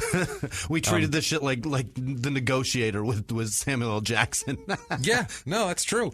Now, there's a cousin of Spellman's who also played for Ohio State, a guy named Larry Walden, and he just says people are quick to find Spellman menacing because he's huge. Right. And he said, quote, that standoff was more of an expression of anger inside a person than anything else. He didn't hurt anyone. He just said he wasn't leaving. I think the situation with the Bears was building up. He felt the Bears were turning against him. Yeah. So he makes sense. Didn't know what to do. So he goes to the hospital. They take him to the hospital in Chicago. Now, it doesn't end there, though, because 2 days later, he is at the Good Shepherd Hospital in Barrington, and Lake County Sheriff deputies have to find him because he wanders off from the hospital. Oh my God. They find him. A sheriff, under sheriff named Gary Stryker, said he left the hospital around 11:20 a.m. and police found him walking barefoot, wearing only hospital pants, no shirt. This was a blizzard 2 days ago, so it's fucking cold. It's cold. And he's walking around, just wandering around a few 100 yards from the hospital grounds, just kind of wandering off with just pants on. So they had to kind of grab him and say, "Oh no, this way." No, back that way. Like a duckling, they had to kind of push him back on the path. He didn't get. He didn't make any fuss or anything. He didn't fight them. He just went, "Oh, okay," and he went back, and that was it. So he's just like out of it. Singletary said, quote, "I'm concerned he gets surrounded by the right people. Right now, the most important thing is to get Alonzo being Alonzo. Forget about Alonzo, the football player, for right now." Good plan. Yeah. Good plan. It's a sane argument. That's a very, very logical thing to do. Logical thought. Now, while he's at the hospital, they diagnose what is wrong with him. Oh? And he's very bipolar. Yeah. Very bipolar, and this is pretty clear. Now his behavior starts to make sense. Erratic, antisocial behavior, very bipolar. Very happy one day, right. kicking things, and sulling the night. It's very bipolar, and it really makes sense. He says, we have in their own words on his diagnosis, because he doesn't accept it very well. Really? No, he says, in their own words, quote, "He said I had bipolar disorder 1, and he went into explaining it, and I was like, you know what? You know what I mean? Who wants to hear that they have chemicals in their brain that just do what they want to do sometimes? Who wants to hear that?" I mean, he's like, I can't handle it. But that happens. You got to deal with it. It does happen, and you do have to deal with it. Yeah. Otherwise, you just deny medical science that treats that stuff, and you don't want to be Tommy Gunn. You don't want to be that guy. No, and there's a doctor from that medical center that said, no, you really don't. Said it's not uncommon for bipolar disorder to emerge in the mid-20s, someone's mid-20s. They said it's a biological disorder. Right. And it could be after puberty. It happens. Any kind of dramatic thing can trigger it. Yeah. And something like him thinking the Bears and all that could trigger it, or just anything. It could have been the woman. It could have been, relationships trigger it. Extra anything. Smashes in the head. Extra smashes in the head. Your fuck muscles not being what they used to be. Things happen. So he has got to take medication and do all of that to control this. He decides he's not taking shit. Oh, no. He will not treat this shit. He's fine. He's going to self-medicate with alcohol and whatever drugs he can get his hands on. Listen, this isn't turning out well. See what I mean? After only a week stay at the hospital, he's off to Detroit again. He takes off, goes to Detroit. March 19th, this is 10 days later, the press talks to his wife, and the wife blames the Bears for the meltdown. Okay. Lizzie Spellman said that what happened was her and Alonzo were in... The press interviewed a stripper? They interviewed a stripper, and they called her Mrs. Spellman, too, which is great. Mrs. Spellman, please call me Senator. Please. Call me Lizzie. That's not my real name, but call me it anyway. So she said they were on a vacation in Puerto Rico, and they had to leave early because the Bears were trying to trade him, and he had to come home to talk about his situation to Dave Wanstead. So they cut a vacation short. Cut Puerto Rico short and flew to Chicago in the middle of winter to talk to him about this. And then he fly me into a blizzard and discuss me not being and then here. Piss him off because they don't tell him what he wants to hear. And so she says, quote, "He told me I just want to walk in there and be a bear and stay here my last 2 years." Was all he wanted. The whole meeting lasted only 3 minutes, she says. She says, I don't know whether Wanstead told him, I don't know whether to keep you or trade you. And Spellman told doctors to keep, at this point, too, Spellman's telling the doctors at the hospital, told him to keep the wife away. He doesn't want to talk to his publicist, doesn't want to talk to anybody. He's just kind of freaking out. So Sometimes you just want to be alone. That's what I mean. And but she's there for him. She says, when the dust settles, I'll be there for him. I hope he knows that. That's what she says in the paper. That's March 98. That's a stripper that hates stripping. Yeah. So April 1998. When the dust settles and the lights shut off in the strip club, I just want to go home. Yeah. So April 98, she divorces him. Stripper logic. So, I just want him. I hope he knows I'll be there for him when the dust settles. $300, I'm going to file this paperwork. I would like to divorce you now. So he shows up. He's now getting divorced. He shows up. He's dyed his hair blonde. What? Blonde. May as well. A stripper left you. Go nuts, super black, man. too, so he looks just like a crazy person with this blonde hair. Just the shit doesn't look right at all. And Demolition Man was 5 years earlier. It's all that. You're looking like Wesley Snipes. It's that not great. Cisco shit was so long ago. Wesley Snipes so long ago. Even Dennis Rodman had quit by then. Yeah.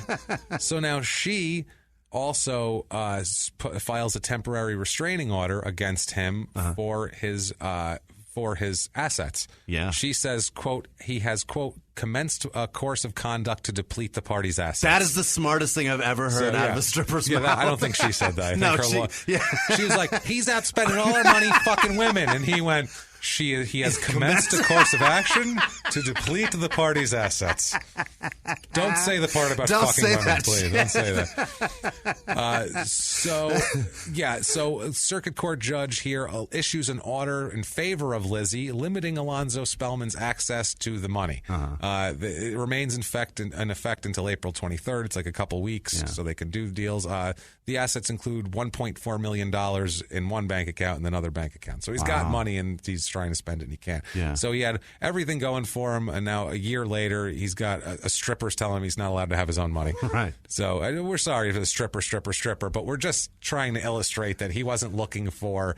He wasn't like, I'm trying to find a woman who's like, maybe someone who does like pharmaceutical sales, somebody who's got like a nice career. Somebody bringing some extra shit to the table. He was like, she's got drugs. That's all what he found. Yeah, she got drugs.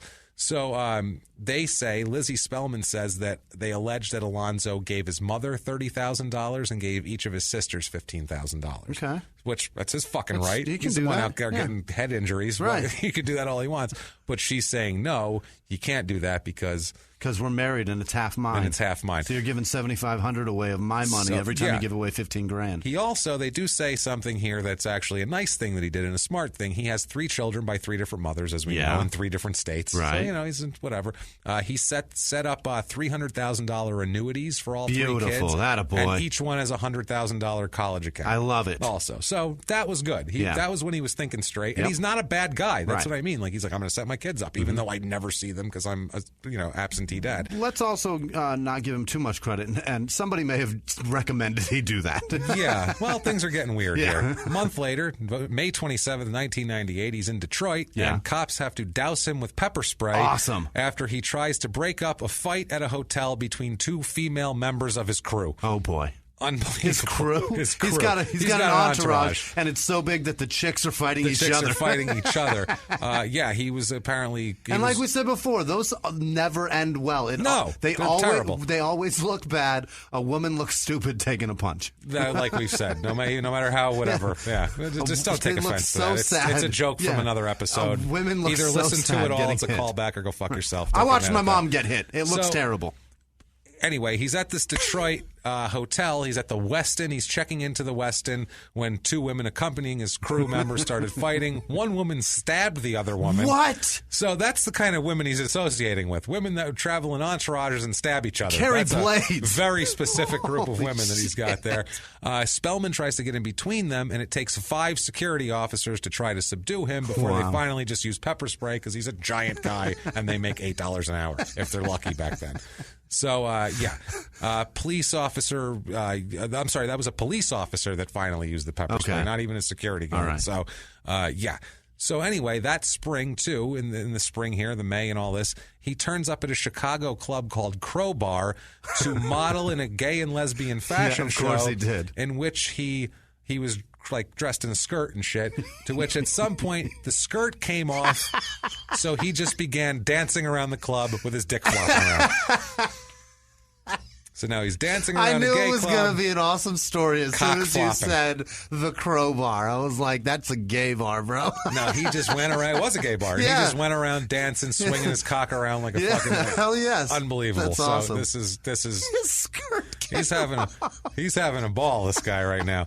Now, so good. June 3rd, 1998, he's supposed to show up for voluntary workouts for the Bears. And as we know in football, they're voluntary, but they're really not voluntary. Right. You have to show up. Right. He doesn't show up. The team doesn't hear from him. He's like totally MIA. So later on in June, after all this shit, standoffs and all this, they just release him. Okay. The Bears release him in June. Now, later on that summer, He's got all sorts of shit going on here.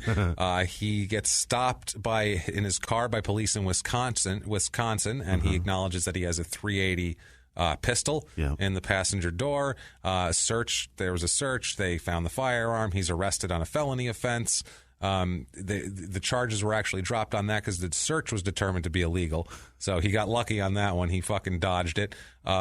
He also has another gun possession charge in New Jersey and another one in Michigan. He's always carrying. Yeah, so this is 3 different states in a summer. He's got the one in Michigan we'll get into a little later, but he ends up missing court dates. He had a .357 and a nearly empty bottle of Boone's Farm in his car. So we're going to get into that because it's fucking hilarious. He's drinking like a 17-year-old. Oh, what he says about it is amazing, what he says about the Boone's Farm.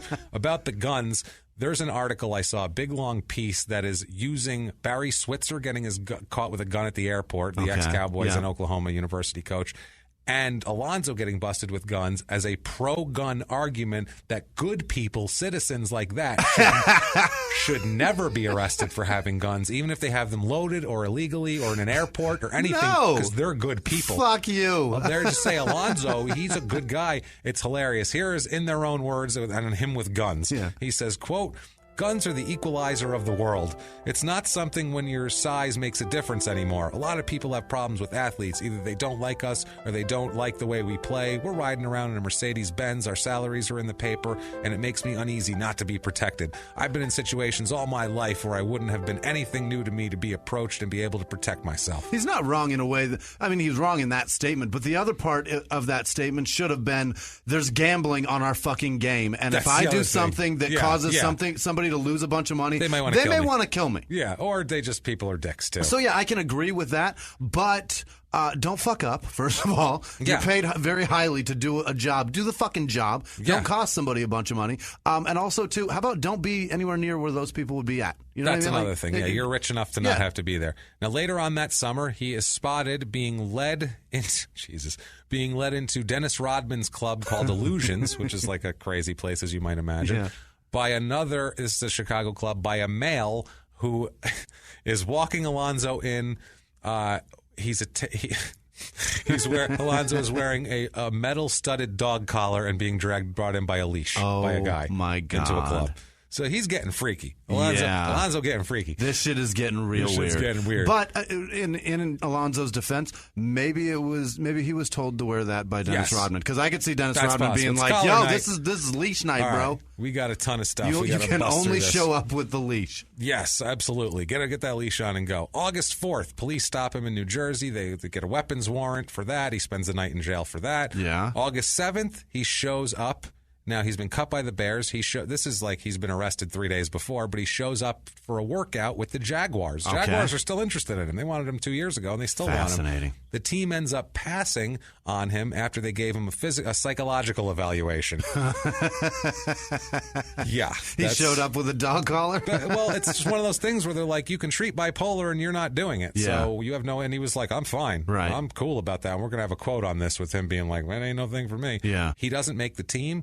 But he's fine because the judge unfreezes his assets. Oh, that's nice. So now he's got cash, no real need for a paycheck. Yeah. Money's coming in. And so, hey, he's having a good time. Time to knock up another broad. Well, one of the kids seeks to up their child support from $2,000 a month to somewhere else. He needs more than $2,000 a month as a child? Apparently so. Jesus. Now, September 1998, this is the one we talked about. No, this is a different one here. Sorry. September 1998 in Benton Harbor, Michigan, Alonzo is found in the middle of the night sleeping in his car, which that happens. Yeah. People do that in the middle of the night, but probably not parked in the fast lane of the I-94 highway. Holy shit. That's probably not where you fall asleep in your car. It's very rare. You fall asleep before maybe a parking lot, maybe somebody's driveway. Maybe a rest stop. Not off on the shoulder, in the fast lane. They're like, why is that car stopped? Oh, there's a giant guy sleeping in there.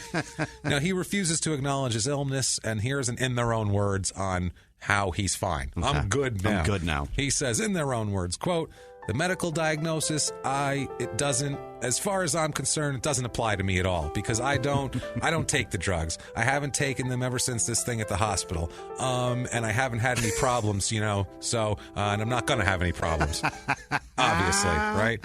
Obviously, he's not going to have any problems. He forgot about the freeway already. He did. This is what I mean. He just had a bunch of problems. A ton of problems. Ton of problems. It's fine. I'm good now. I don't need the drugs. I'm good now. Sure, man. Now, what does he do at this point? So he's got. Let's recap real quick. Yeah. He's got. He's been. He's doing drugs. He's married when things are going badly. Right. He's done all this stuff. What's he going to do now? Moves back to his hometown. You betcha. Of course he does, because that is a crime and sports rule. Here's the thing too with mental illness. If you're prescribed the medication and you don't take it, your other option is fucking focus on you then. There's no boozing, there's no drugging. No. You don't get to do that stuff if you're not balancing your life. Take your fucking medication. Right, take your prescriptions. I was prescribed a bunch of it, and I refuse to take it because I hate drugs. I don't take it. But it's for depression, not bipolar. That's a good point. That's different. That's different. I don't mind being a little sad. Right. As long as you're not suicidal, it's fine. Right. You don't want it to affect your weird... Because as comics, we're very weird with our brain chemistry because our weird shit, that's what makes us a living, is being able to think of odd shit that people don't think of. So if that's dulled, you might not be able to. That's what comics think of. That's the creative part. Bipolar's a different thing completely. That's a chemical imbalance. You need to fix that shit. That creative is finding new ways to open a vein. Yeah, that's what I'm saying. So he's staying in a seedy hotel in Mount Holly. He's got, he's hanging out, going to like all the old neighborhood places he went to, and all the kids are treating him like he's a fucking celebrity because he is, and they're like, oh shit, and he's huge, and he picks up the tab when he's down at the convenience store. He'll pick up the tab for everybody down there, buy all the kids candy, shit like that. He continues to Nancy Mitchell he's not even paying her anymore. She's still helping him. She said, because I guess he was there for her when her son died. So she's going to be there for him. She says, quote, Alonzo helped me rediscover who I am. Now I'm just supposed to drop him because he's sick. So that's nice. She's got his back. Unlike a silver-haired middle-aged white man, she's like, I'm not even making money, but he's a good person. So she's not a silver-haired middle-aged white woman anyway. Kind of like me and you right now. Yes, exactly. We're not even making any money, but I'm here for you. We're here for me. I'm here for you. So December 30th, 1998, lawyers for Spellman asked to have, because he's got more, by the way, he's got more assets locked down from another case. Nice. So they're trying to get those released so he can support an out-of-wedlock child born earlier this month. So that's his fourth kid. So he's like, hey, all the child support, I need to get a little more because I got another one now. He's requesting that another $2,000 be freed up from an investment account so he can pay that. And he also asked to have unlimited access to his checking account because he's like, well, I'm filing. What the fuck? We're going to try to get some cash out of this. So July 30th, 1999. Things have been a mess for this guy. Yeah. He signs with the NFL football team. Which one? Well, who do you think? I'll give you two guesses. The Lions? No. Okay. Two guesses. The Raiders? No, that'd be my number one. Cowboys. There you go. It's the Cowboys. And I wrote next to it, the Raiders must have been full because that's the only reason why. Roster full. Yep. Hilarious. Cowboys will take a chance on anybody like that. He accepts a 1-year contract for the veteran minimum of $400,000. Yeah. He can make another $400,000 in incentives. His agent, Lee Steinberg, who's super agent extraordinaire, said, quote, Alonzo is very enthusiastic about the ability to play football again. Dallas has been evaluating Alonzo for many, many weeks now. He has made great progress in his battle against emotional illness, and they're satisfied that he can be a productive player. All right. Whatever you say. So he's on the team. They love him there.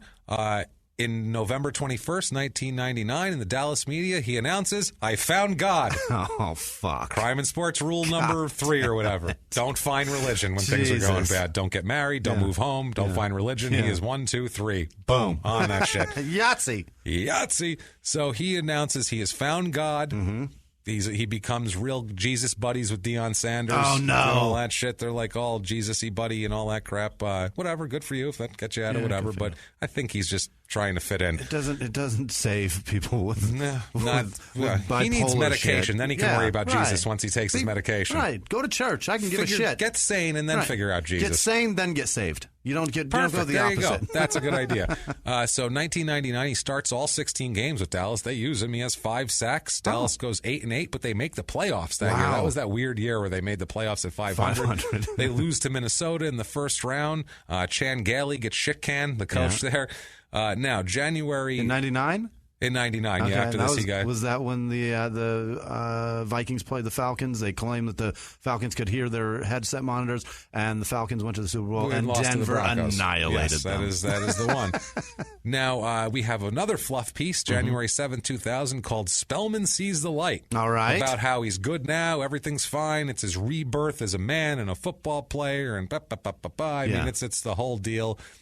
He says, summing this whole finding God and all this up into one thing here, he says, in their own words, quote, anybody who thinks football is the important thing in my life is really missing the point. Yeah. Jesus is really the number one thing in my life, and that's the only reason why everything else is okay. Yeah. Jesus Christ is the only thing that makes me happy every morning and makes me happy every night. It really is.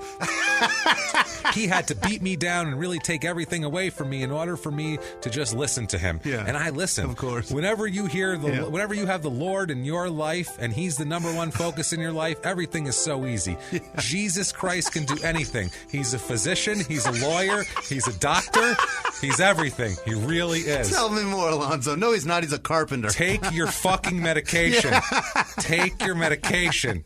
Anybody that says Holy Jesus Christ shit. in their argument for Jesus or for God, I'm out. I'm out. If they claim he's a lawyer, I think you've thought into it too much. Jesus and you keep is not saying a lawyer. Jesus Christ, like I think you're joking. Yeah.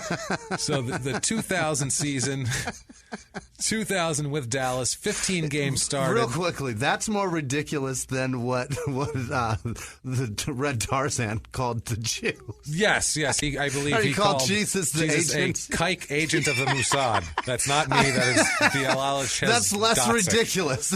That is, they're close. Let's just say I didn't call him a kike agent of the Mossad. That's a quote, by the way. Quote that I liked having music under, so you know it wasn't me. But now I had to say it. God damn you, Jimmie. Now it's isolated. So 2000 with Dallas, 15 games started and 5 sacks in there. So not bad. Dallas goes 5-11. They're under Coach Dave Campo, who looks like he just had a head injury. The Dave Campo, he's a moron. I saw the Hard Knocks show when he was the coach. He was awful. 2001, he signs with the Detroit Lions. Oh, he does play with the Lions. He ends up playing with the Lions, plays in 5 games, has 1 sack. The Lions release him. Of course. After he's released by the Lions, he starts taking his medication. Holy too little, shit. Too late. He manages his bipolar disorder. This is what, with the end of the Cowboys and the Lions, is when he started taking the medication. Okay. So for the last 2 years, he's been taking medication. Okay. That's why everyone's saying he's doing better. Gotcha. It makes him think he knows Jesus personally, but at least he's... And now back to the show. As soon as he gets out of the league and gets cut by the Lions, he stops taking his medication. Oh, God. And guess what? Problems happen. Yeah. July 16th, 2002, he's arrested in Dearborn, Michigan on charges of drunken driving. He ends up having a hearing. He has a felony weapons charge, misdemeanor carrying open intoxicants in a vehicle while driving without a license. Also, he has no license. Oh, God. His attorney, silver-haired middle-aged white man named Milton Henry, said that the arresting officer, basically saying that he said it was wine, the arresting officer, and they're trying to parse semantics, saying that it's Boone's Farm fuzzy navel wine. So it's not really wine. They're literally doing like that. They're going to try to nitpick it. They're like, this is what 16-year-old girls drink. There's no way this is going to mess up my man. Well, the lawyer, that's exactly what, that's the strategy. Right. The lawyer said to the officer, did you taste the liquid? At any point from the beginning, since the beginning of this world to this point, has this liquid been tested? And they said, no, it's fucking Boone's Farm. We know what it is. And unbelievable. So Spellman testifies in this and talks to him. And they ask him if he had been drinking in his truck when he was arrested. And guess what he says? Yes. In their own words, quote, yes, my man. Everybody knows I was drinking in my truck, man. That's Boone's Farm. That's like Kool-Aid to me. It's what, 5%, Judge? I'd take a fifth of Hennessy to even get me high. Man, you know how I drank that shit. Jesus. That's what he tells the judge. Wow. Man, you know how I drank that shit. NyQuil's 3%. He said, yes, my man. Everybody knows I was drinking. Yes, that was like Rick James in the Chappelle show. Like, I rub dirt on it. I rub my feet on Eddie's couch. I rub my feet on Eddie's couch. Of course I rub my feet. He said, what? You just said no. So unbelievable. Oh, Jesus. This isn't the only thing he says too. He gets pissed off because they end up having another hearing. He says, if fucking lawyers are all the same, I don't want to have anything to do with none of them. He would say, he's openly, he said, I would say I'm openly angry, is what he says. No shit. Who's not? He doesn't show back up for court. They issue an arrest for his arrest warrant for him. And now we come to the craziest shit of this entire episode. Boy. Okay? Here it comes. July 23rd, 2002. His mother and his sister pick him up in Vegas. Mm-hmm. He's in Vegas, and they want him to go to a psychiatric hospital back home in South Jersey. Got it. So they get him. They take him to the airport in Vegas. He's going to stop in Cincy. He's got to stop over, and then next flight goes to Philly, and then he goes because Philly's right by Jersey. Right. So yeah, he does that. He's going to Philly. So he gets on the flight. He's fine from Vegas to Cincy. No issues. Sits, gets off, gets on the flight from Cincy to New Jersey, or to Philly. There is a problem with the seating. Apparently, there's a computer glitch that forced. It was a glitch and some kind of problem that just seated everybody alphabetically by accident. Yeah. So it gave him a middle seat. Uh-oh. Now, he's 6'4", he's 300 pounds. It's not at this point. He's not fitting in the fucking middle at all. That's a square peg in a round hole. It's not going to work. Right. And now, if you're a guy next to him, if you're the guy sitting on the aisle and you're 5'10", $140, you go switch with me. I don't give a shit. You know what I mean? Who cares? It's a fat guy over there. Cram me in. It's a 3-hour flight. Who gives a shit? You know not even. From 2 hours. It's 2 hours. From Cincy to Philly, it's probably nothing. An hour and a half. It's nothing. So the flight attendant says that he should stand up and announce that he would like to change seats, and would anybody change with him? Because obviously I'm gigantic. Is there anybody who would mind sitting in the middle? Because and somebody's going to volunteer when that big man stands up. That's what I mean. Yeah. So instead, he starts drinking and quoting the Bible. In the middle seat? It's always scary when a giant, scary man quotes the Bible in closed quarters. That's is 2002. That's frightening. Post 9/11. This is July 2002. After. This is 10 months after 9/11. This is terrifying. It gets worse, okay? He began to shout that if God didn't want the plane to land in Philadelphia, then it would crash. Oh, boy. He began talking about bombs and planes crashing into mountains. Oh, no. And he remarked, quote, I hope we make it to Philadelphia before this plane crashes into a building. Holy you can't say shit. This shit 10 months after 9/11. I don't know if you were in any other country here.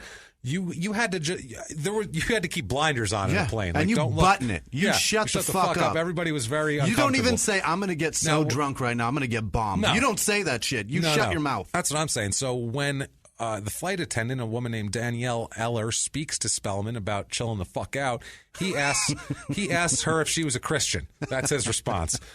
She quietly answered that yes, she was. Yeah. And so he commanded her to say loud that she was a Christian. He wanted her to shout it out to everybody. She tried to ignore his behavior, and then she saw him swinging his arms in the air and saying in a loud voice, I will smash your fucking head in with my cleats. I will. He's saying that to another passenger. Starts verbally accosting other passengers. A young woman with a small child in front of him starts yelling at her, calls her a whore, tells her that she's not a Christian. Her baby starts crying when he's yelling at her. So he says, shut that fucking baby up. This is like a bad rap song at this point. Shut that fucking baby up while I'm robbing you. So thinks he's James Brown. Say it loud. I'm Christian and proud. Yeah. So this woman, this Karen Weaver, says that she's traveling with these small kids. So please stop cursing. He says, fuck you. Who the fuck do you think I am? Blah, blah, blah. He's yelling at her. So then he starts criticizing what she was dressed on, she was dressed. He starts saying, oh, what type of mother are you? I bet you lift up your dress and let your husband fuck you while your kids are watching. What? He's saying this shit in the middle of the plane. She just stopped and was like, oh shit, he's crazy, I'm not going to talk. She said, I just sat there and took it. He called me a whore, talked about my private parts. He's yelling this and that. The whole plane could hear what he was saying. At that point, I started to cry. Very Christian. Spellman then realized that next to her was her husband, which is, glaring at him, but he's not going to fight the guy. No. So Spellman says, what are you doing? What are you going to do about it, Dad? And then he starts saying, the guy's thinking, what am I going to do about it? Like, he's like, I can't do anything physically. Do a damn to this thing. You're saying guy. everything I've wanted to say to her for years. Yeah. So then he starts talking out loud about opening the door in mid-flight. And so they're like, what the fuck, man? So passengers are starting to make a plan to take him down. Literally. They're like, we got to take this guy down. So we did it on 9/11. We'll do it today. Yeah, they all think they're fucking heroes now, too. They're like, this is our chance, guys. Let's roll. This is our chance. One of the passengers goes and hides in the bathroom for the remainder of the flight. That's me. Locks himself in. I got to shit. I'm staying in here a while. Now, when they land, police, Spellman said they had to make an emergency landing. Yeah. Spellman says they're going to have to carry me off in a body bag if police come in here. So that's not something you want to hear. God damn it. The captain, Robert D. Freund, who's not exactly Sully over here, he radios in and asks for priority handling. Can we get an escort? Yeah. He leads him past, he's trying to get the passengers past him off the plane, and so the captain goes over to talk to him. Basically, he said, and he tries to make a joke. He said, quote, I wanted to see what had set him off. If it had been something Delta had done, like losing his bags. Yeah. He's like, did we lose his bags? Is that what pissed him off? What, is this our fault? Yeah. What the fuck? Did we not have Diet Ginger Ale? What's happening? There's a giant black man losing his shit. Did we do something wrong? Did we do that? So the captain ultimately says that he tells him he has to stop his conduct, and if he doesn't stop, he's going to get arrested. This is when Spellman said that, fuck you, I'll get off because I'm bipolar. He starts spewing that shit, and then he starts getting worse after that. Oh, this is when he really starts going. There's a way to get worse? There's a way to get worse because Spellman tells the captain that he will rip his fucking throat out. Oh, my God. He says, you see these hands? There's adrenaline pumping through my hands. I want to rip your fucking throat out right now, he tells him. And he's this giant guy standing in front of him. So anyway, they land. This all goes on. By the time they stop, Spellman just gets up, walks right by the captain and the couple he just accosted, and just huddles at the front of the plane for a while. Just huddles, like sits down in like fetal position for a little while. Oh my God! And then he gets up, leaves the plane. Yeah. They let him get off the plane because they don't know what to do with him, basically. Yeah. He stalks around menacingly in the baggage area for over 45 minutes. Oh, my God. With the cops just, like, surrounding him the whole time, like, letting him walk, but they're, like, following him back and forth. Like, let's see what he does. And they let him leave the airport, and they didn't stop him. What? They had to make no. Okay. Well, I don't understand. There's no punishment for that? He's allowed to leave the airport after they question him a little bit and they let him go. After that, they arrest him once they figure out what the fuck he did, because I think they had to get a report on what happened here. He's taken to a psychiatric hospital later on that day, not even because of the plane incident, because then he went to his brother's house in Mount Holly, broke in, kicked the door down, broke windows, broke pictures, threw shit around, trashed the house. The brother wasn't home. Somebody called the cops. He ends up getting taken by the police to a psychiatric hospital. So we have an in their own words on what the fuck was going on here. In their own words, quote, I pretty much thought that was it. That was the end. So I started to act out and had another manic episode. Whatever came to my mind, I said it. And I said it out loud, and I said it very aggressively. And it rubbed some people the wrong way. You think that rubbed people that were thinking you're going to crash a plane and calling your wife a whore? I'm 2,000 miles away in a studio, and I'm terrified. And still 15 years later, and that's what I mean. Defense team doctor talks to him for 10 hours to prepare for the defense. He's a complete silver-haired, middle-aged white man this day. He says, what my opinion is, and still is today, is that the illness created a situation where he couldn't monitor himself. He couldn't stop himself. We'd have sympathy for him if it was heart disease, People wouldn't stop and question, did he do this to himself? He didn't do this to himself. This is a no-fault brain disorder. Yeah, that's true. Fuck that, though. You're a giant person that has a fucking disorder that makes you go crazy. Fucking take your medicine. Manage it. This is like having a fucking huge dog and not walking around with a leash on it and then being like, they had no way that the dog would have attacked him. Guess what? There's a clue because it's a giant fucking dog. And the dogs bite, and giant people who have bipolar disorder cause fucking problems. They bite. Fuck. You need a leash if you're going to wander around. Yeah. Or pills, maybe that's what it was at that bar with the leash. Yes, maybe that's what it was. Somebody was just keeping him under control. Keeping him under control. He's like, I won't take my medicine. They're like, you're going to need this studded leash then. So they put him in there. At this point now, they're starting to charge him federally with some stuff. On August 13, 2002, judge says that he's got to remain in jail while he waits for his airline rage trial. He denies bail, saying that Spellman is dangerous and shouldn't be released. The first smart person in this whole fucking case. He is charged with terrorizing 138 people on the flight. 2 counts of simple assault also, forcing the plane to make an emergency landing. January 7th, 2003, he pleads guilty to charges that he interfered with a flight crew on a Delta Airlines flight, and also 2 counts of simple assault.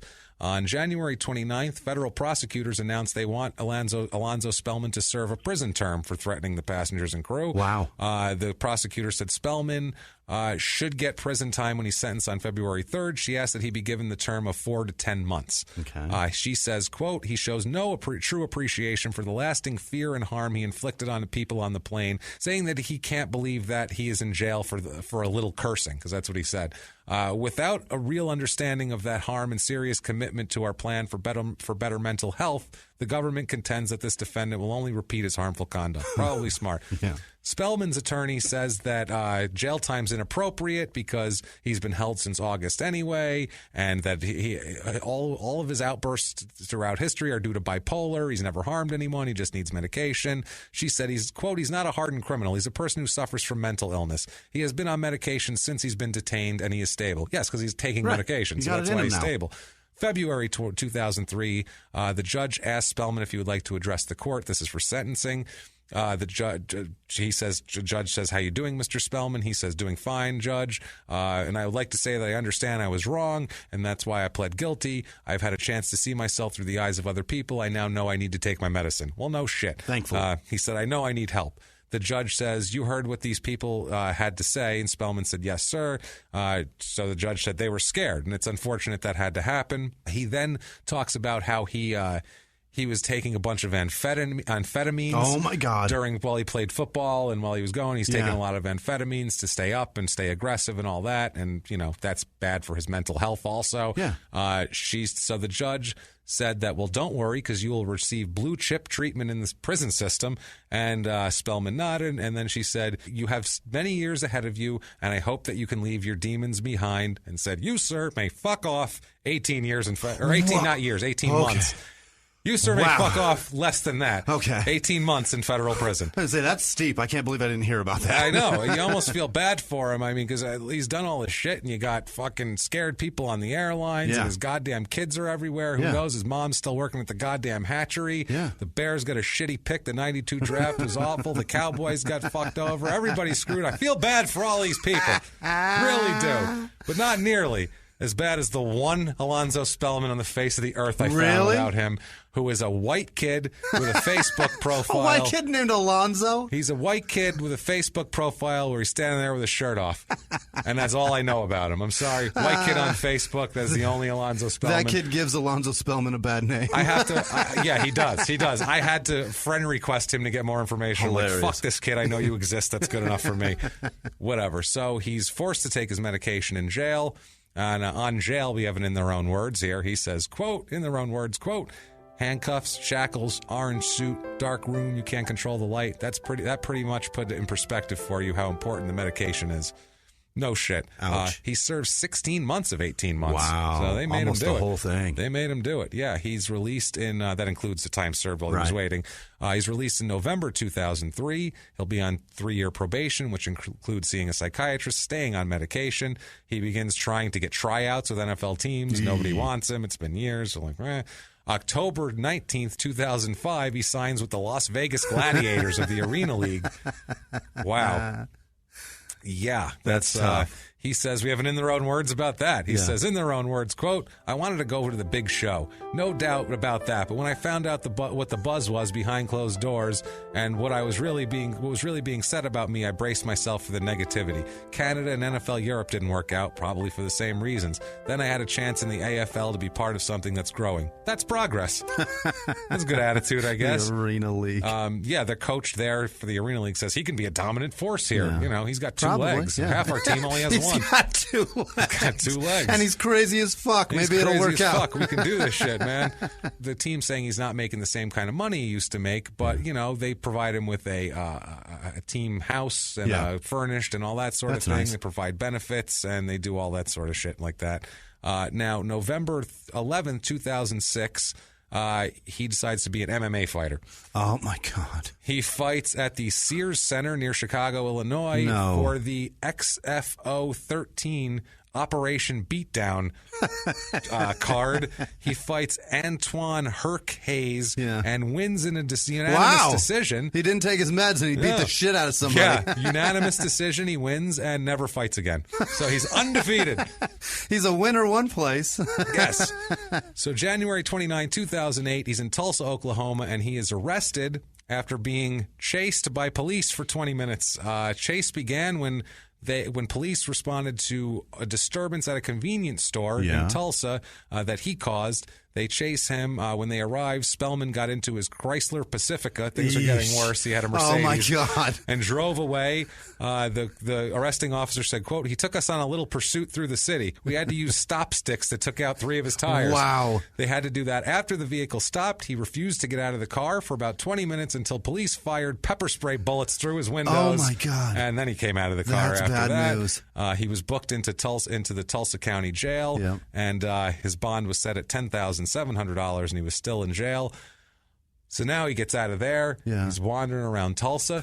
He's trying to figure out something to do with himself. Place to wander. He's like, what do I do? You know, he's like, God damn it, I don't want any Domino's pizza. There's nothing to eat here. Then he smells one thing. Oh. And he goes in, he opens the door, and it's the shawarma man. It's the shawarma man. And he says, like lamb.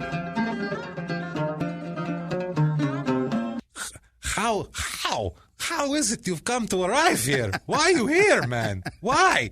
All you need to do, you take little pill. No, signs say closed. You come anyway. I never say come in, you come. Why? Because you crazy. That's why you crazy. You need no shawarma. You know, if me on airplane that happened, you know what they do to me? I'd be shot.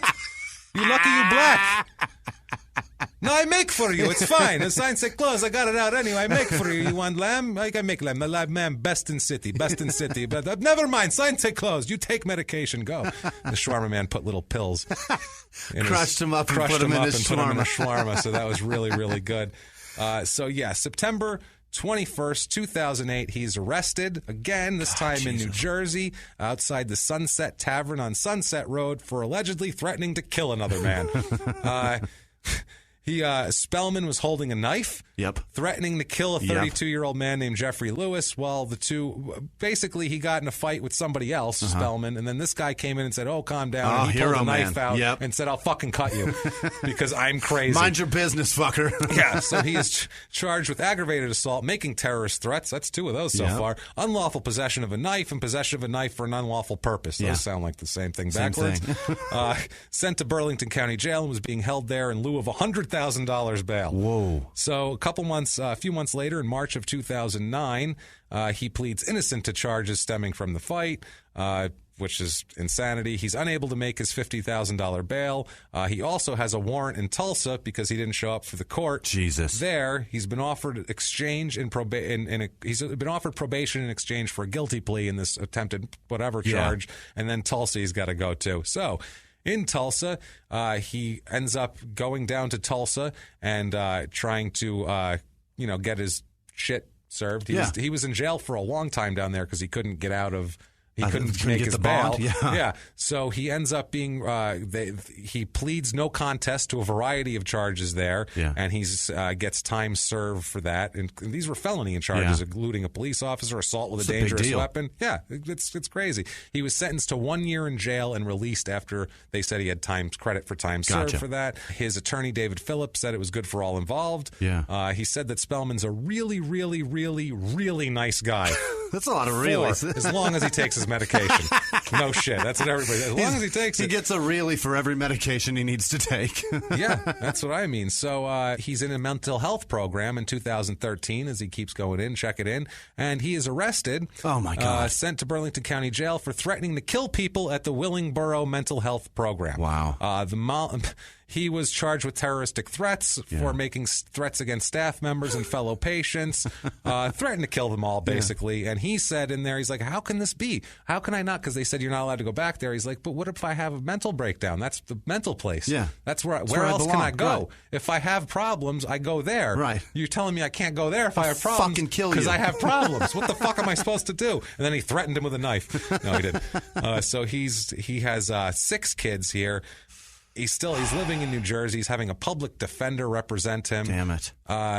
In 2014, March 5th, he's arrested after being accused of spitting at a police officer in New Jersey, which isn't terrific. And finally, November 2nd, 2015, Alonzo Spellman is arrested in Willingsboro, New Jersey for several outstanding warrants following a motor vehicle stop recently. He's taken into custody, found in possession of marijuana. Of course. And charged with possession of less than 50 grams of marijuana and turned over to another jurisdiction who had another warrant for him because he's crazy. Damn it. That's his life of insane crime. We're up against the time here. It never stops. Some people like him. BearGogglesOn.com lists him as the number 83 of 100 top all-time Bears. Really? Which I think they're out of their fucking mind. That's crazy. There's got to be better than him. There's plenty better than him. Now, if you love Alonzo Spellman, you can't get enough of him. First of all, you can get football cards all over the place, signed ones. But there's a 1994 Chicago Bears Alonzo Spellman game-worn jersey with the 75th anniversary patch. The whole deal. It's already gone, but it was an auction that ended on December 2nd, 2010, and it went for $471 with 9 bids. That's a great jersey. So that's Alonzo Spellman. Holy fucking shit. My God. If you like that, 5 stars on iTunes. Please tell us you're following instructions, following directions. We also... We update these from time to time. I guarantee we're going to update him. Yeah, we're going to update him. There's going to be more. Also, you can get on patreon.com/crime and sports if you want to give us a donation, or PayPal. You can go to PayPal, crimeandsports@gmail.com. You can get a hold of us on social media. We're going to do shout-outs real quick here in a second. On social media, we are at Crime and Sports on Instagram, Twitter, Facebook.com/crime and sports. Crimeandsports@gmail.com is our email. Get a hold of us. Review. Do your thing. Jimmie, tell us the people who were so nice to us this week that we love so goddamn much. James Muscroft over on Snapchat Snapchats me a lot, and he donated over on Patreon, so thank you. CAOIMH is the name. Yes. And I just looked up how to pronounce that. That was beautiful that you did that. I'm going to fucking find it again because the person deserves it. There's a V in there. Yeah, it's like, what was it? So CAOIMH burn is pronounced. I Googled it because Kiva. That's how you pronounce Kiva? Sure, what a weird way to... Well, you rock, Kiva. Thank you. Kiva, I appreciate you. Love you. I hope that's absolutely right. And we worked to figure out your name. We did. So. I had to do some Googling, but thank you for your donation. Andrew Wiegand, Kelly Mack, Alexandra Gia, Steve Schnell upped his pledge, and he tweets about us every week. He's an amazing man. He is and the best. He tells us what he learned every week. I love that. I appreciate that. I love that. Kevin Giancola, William Davison, he upped his pledge. Abby Clark Vidler, Mary Hatcher, Adam Baker sent us an email detailing why he loves the show. So thank you, Adam. I appreciate you taking the time. Marianne Stump, Megan Hake, Sean Whalen, Claire Genevieve LaFleur, goes by Lala on Twitter, just Lala, L-A-L-A, whatever. She tweets at us every week also. You're cool. Joaquin Jorgensen, Linda Plast, who runs with us, and she's the best. Thank you, Linda. She's going right back through also and listening again. That's so awesome. Lucy Androdiova. God, why can't I get that one? I don't know. You wouldn't be able to pronounce mine either if it was on there. Don't worry about it. Thank you very much for your donation. Jennifer Gish, Tasha Rosie, she upped her donation. Or Rossi, Tasha Rossi. I think that's it. Yeah. Bart Stockton. Janice Rossi, get nothing but a whore. There's a whore into a... Sorry, you say Rossi, I go into a Goodfellas immediately. You're not a whore, Jay. That has nothing to do with you. That's a Goodfellas joke. Sorry. I don't know if anyone knows Ricky in that. New Zealand, at Nude Toes. She's terrific. Elena. Elena or Elena? Elena. It's got to be Elena. Elena. Whatever. Spano, Jason Kobler, and then Sloan Proenza in New Jersey sent us a bunch of cards and Thank stuff. you She's so much, a Sloan. college student, and she doesn't have a lot of money, it. so she sent us a bunch of actual gifts. Thank you. So thank you guys so much for listening. Thank you for More the than tweets. You know. Thanks for being involved because it matters, and you guys are why we do it. So thank you so much. We appreciate it. Jimmie, you want to hit him with your social media? At Whisman Sucks, WHISMAN Sucks on Twitter, Instagram, and Snapchat. Find me and communicate. It's fun. I enjoy it. I am at Jimmie P is funny on all the sites, and you can find copy and paste my name there if you want to get adventurous and try to find me on Facebook or whatever. Friend me, and we'll talk. And otherwise, get out to the Tempe Improv this weekend and see James. Come do that. Come see this. We'll be back. You know that. We're not going anywhere. No. I'll tell you that right now. It's live from the Crime and Sports Studio.